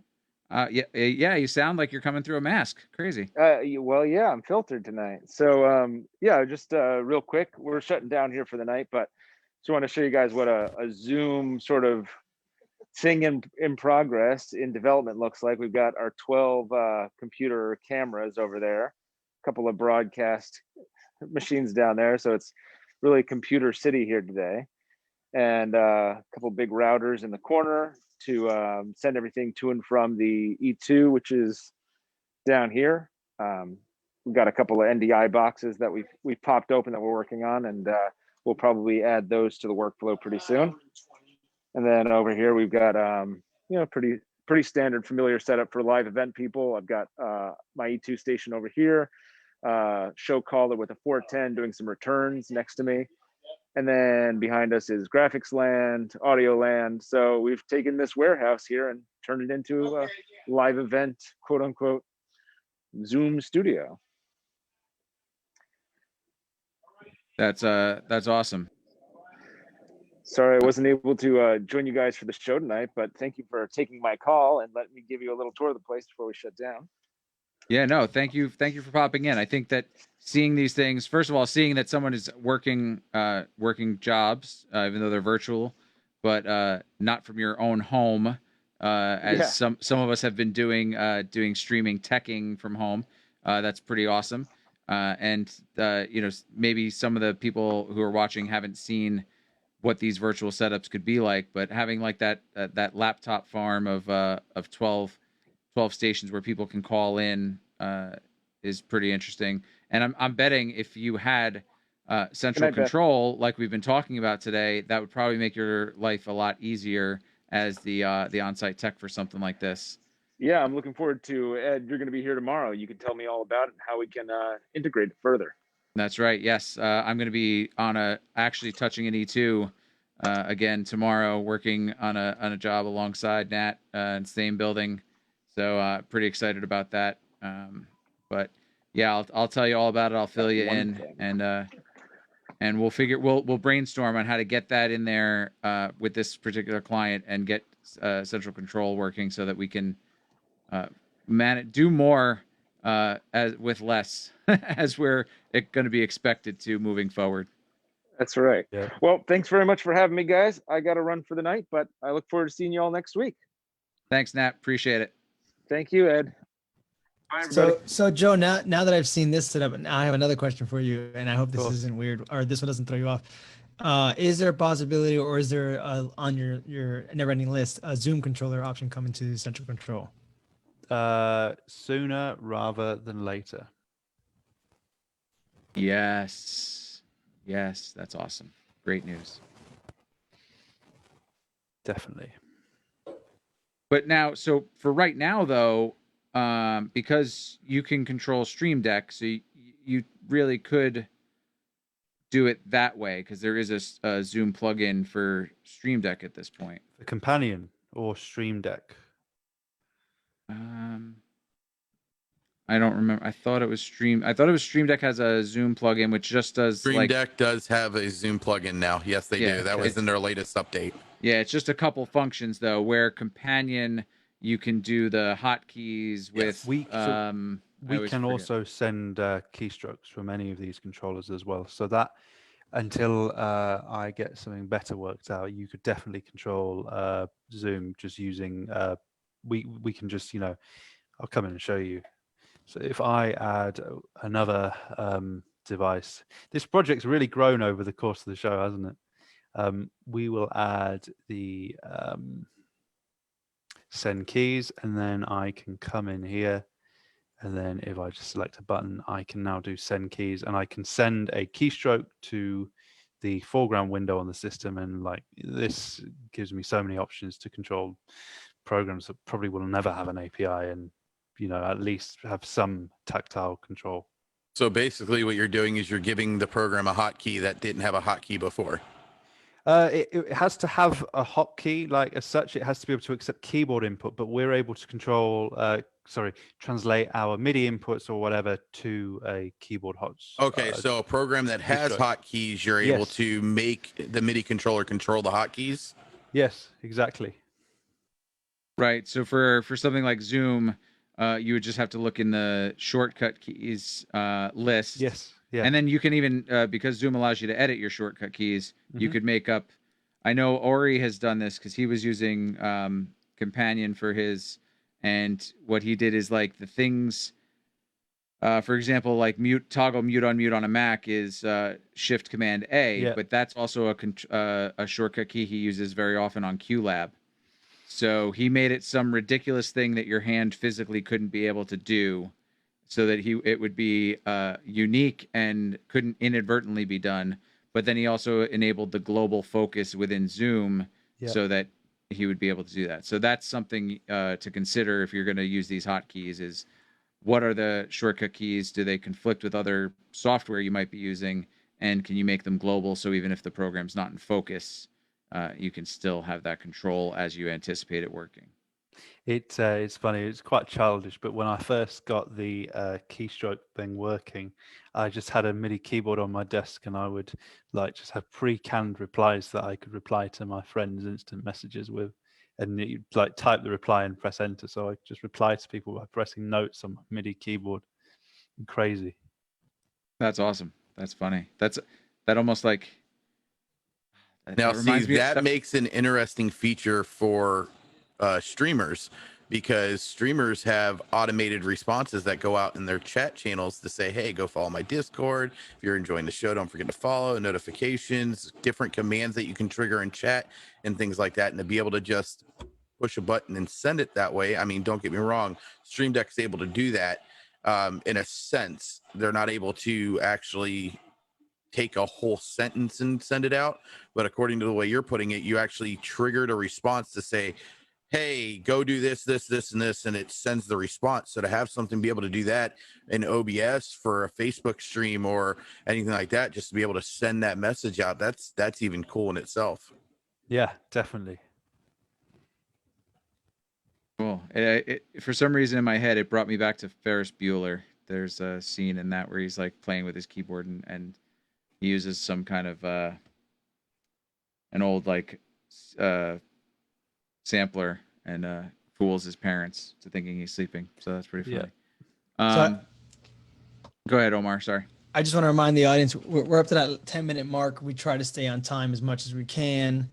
So if you guys have any last minute questions you haven't asked yet, or anything you feel like you want to bring into the mix or ask a question to, please come on the Facebook side. Obviously the panelists, we are asking questions that we want to know about, but that doesn't mean it's the same thing that you guys want to know out in the community. So if we haven't asked the right questions or there's something you want to talk to Joe about, now is the time to do it. This is the time you have him. He's with us for now.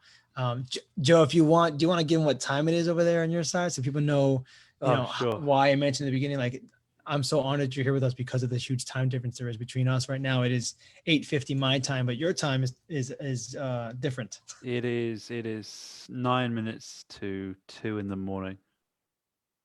2 in the morning. So again, you guys won't get this, you'll get to talk to him through emails and something like that, but there's a big time difference if you're in the US versus the UK right now. And if you guys didn't realize what that was, there it is. It's huge. And he's taking the time to be with us right now. Looking great on camera. You got the hair did and a badass setup over there. I definitely took keep his looking at naps today. Yeah, my setup here is just like bedroom with the bed here and the lamp over there. So I gotta up my game now for the next one. But please, guys, now we got 9 minutes left. Ask your questions if you have any here. I have one more that I'm kind of curious about just from going through your page again, but I'll give a few more seconds to let the community go. And Ed, I know I cut you off. I apologize for that. So if you want to come back in, and I'll come back after. No. But Adam looks like he has a question. I'd rather let's hear from Adam real quick. Just it might be like bigger and bigger picture. I don't know, Joe. I haven't touched it myself, but what about doing the green hippo? Is your product touch on that? Again, not right now, but it's a lot of this stuff is of great interest to me, and I think a lot of that, the media servers and the lighting desks that maybe I once was going to support, it did to be honest, it fell by the wayside when I stopped using this stuff myself for a while. But as some events start to come back, it's like it's back on the radar that we'll do Resolume, we'll do Green Hippo, we'll do some lighting desks, and just really make this a complete package. So does everything you need. I think Omar just perked up when you said Resolume. So I love Resolume. I've used it for years. It's brilliant.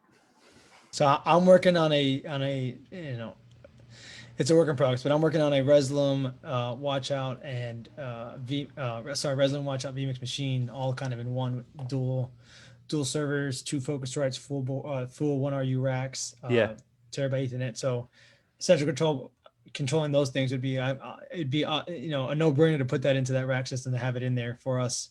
That way this rack is more just plug and play, because the whole idea, with a lot of things that I do, if people that know me that work with me, I always come with racks. I don't, pricing be damned. Me and the company that I work with, we want to come in there, we want to set it up, we want the guys just to run cables out, and everything else is done for you. It saves so much time, it's less hassle, less QCing, because everything, as long as nobody gets too smart with it and they unplug stuff, it usually comes back working correctly. But always having the functionality or the ability to add an extra layer of support to the guys, so that when they get there, they, hey, by the way, we have central command in there, plug in the controller and just go to town, dude. It'll be ready to go.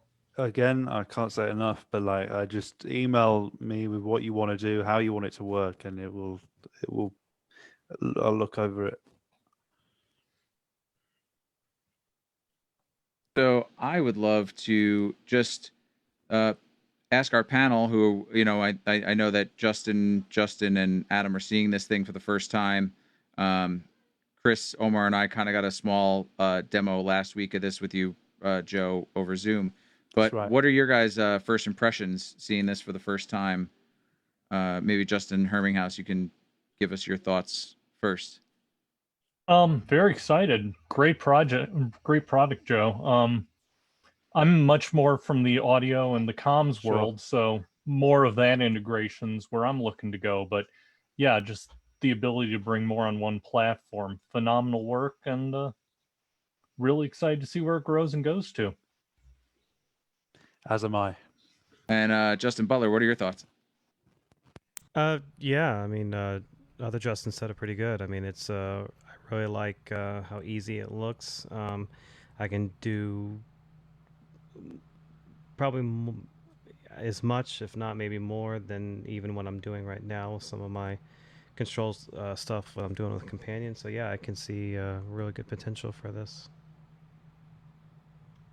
And Adam, do you see any uses in the work you're doing for some of this? I mean, yeah, definitely it's a eye opener for especially in the video portion of it. I mainly do a lot of camera stuff and utility, but I can spread the word of that ability to, you can do that for other companies I've worked for, and just let them know about that. I thought that was pretty awesome. Great, thanks. Yeah, you know what? It's interesting. A lot of the companies I freelance with don't have any kind of control systems as part of their rig. I work with a lot of freelancers who bring their own Stream Deck or something and have their workflows, but no one who has these things kind of built in. And that's something that Adam just mentioning he's going to pass along to other people. That's something that I think I'm going to start mentioning to some of the companies I work with too, is like, let's get some sort of control software that makes everyone's easier, and then have like some standard button things so that if there's a tech who gets sick or something on the second day of show, someone else can step in and there's something clear and easy to jump in and be like, oh, I have everything right here on a button. I don't have to think about what the last guy did, and it's just a part of the package, like Omar was saying, if he's going to put it together as a package deal. No, I think there's something to that. I mean, we're going more and more to IP-based workflows, which is gives us a lot more, but having that common control surface, the ability to unify it and put hardware in front of you, is a huge, huge boost. And to expand on that, to have one piece of hardware that's controlling a number of things is, when I see those setups where there's someone who has, 3 stream decks in front of them, I'm like, well, you have pages. I don't know why you're doing that, but to be able to, page through on a MIDI controller or have a larger MIDI controller that can accomplish all of the things you need to do or accommodate them with the right number of buttons and faders and rotary encoders and whatnot, seems pretty cool prospect, especially once we get back to real in-person things, and especially if you're a single operator working on a number of different systems. Breakout rooms, man, this will be awesome for breakout rooms. So there's a question that came in from Facebook. It's any chance of adding in-camera paint controls? What's that? Let me have a look at the comment. Don't think I'm familiar with that. So like painting shading of cameras. Shading cameras. So like in Blackmagic, like if you were controlling any of the DaVinci stuff. Right, okay. Yes, the answer is generally yes, but it's just a case of when it gets done.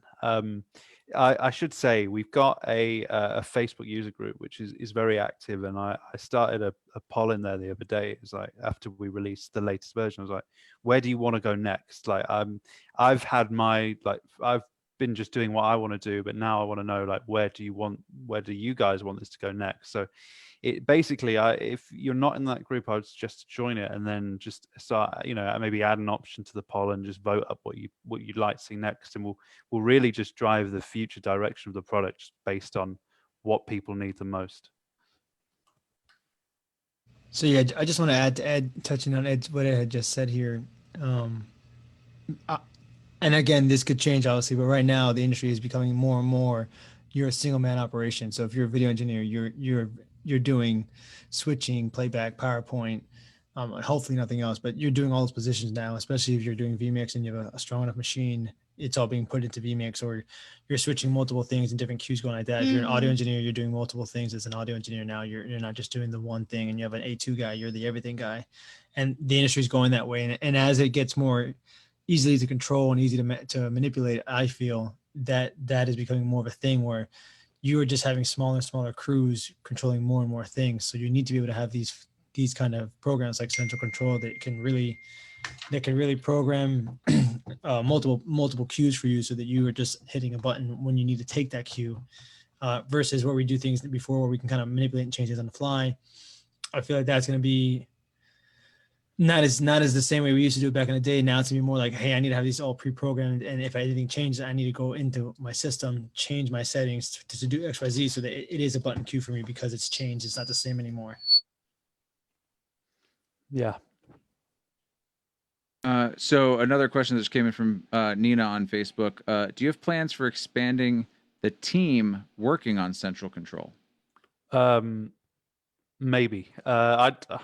It's a really difficult question to answer because I guess it entirely depends on what happens with sales, how much volume we sell. But right now, probably not. I like doing it all because then at the end of the day, it's all accountable to me. And you request a feature, I deal with it. Support, it's me. But if demand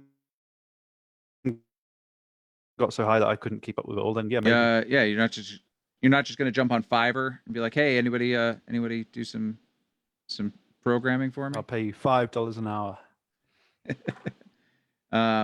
Great. I think we have come to the end of our time. But I want to thank you, Joe. Thank you so much for coming. This was awesome. Your software seems really cool. I can't wait to actually use it and implement it. So don't forget, if you're viewing, to if you're going to do a trial, send an email to Joe. I posted earlier in the chat. I'll repost it in a moment with the subject AV Tech Talks to extend your trial to 60 days. That's right.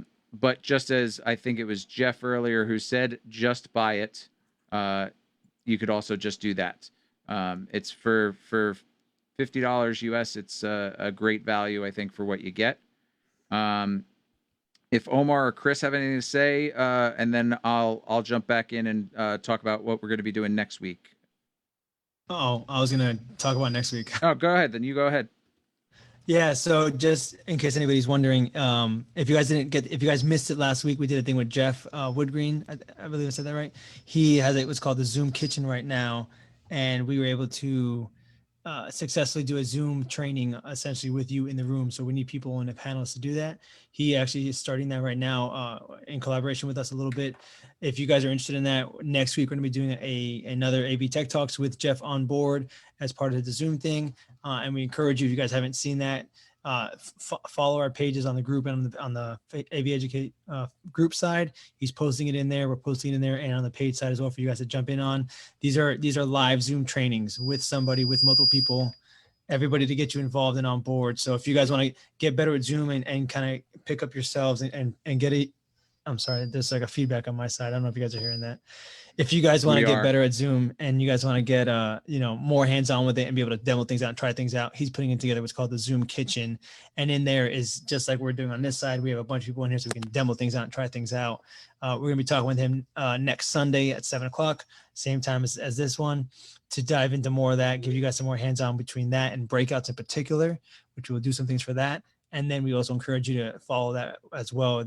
I think they're on Wednesdays at 12:30 is what it was. Do you remember that, Ed? You're muted right now, Ed.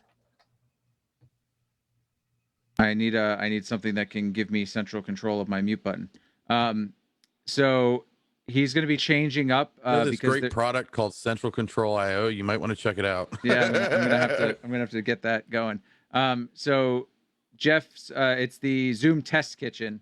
He's going to be posting a schedule of times that he's putting it on. He's trying to vary the time for people who might be in the UK and don't not sleep like Joe.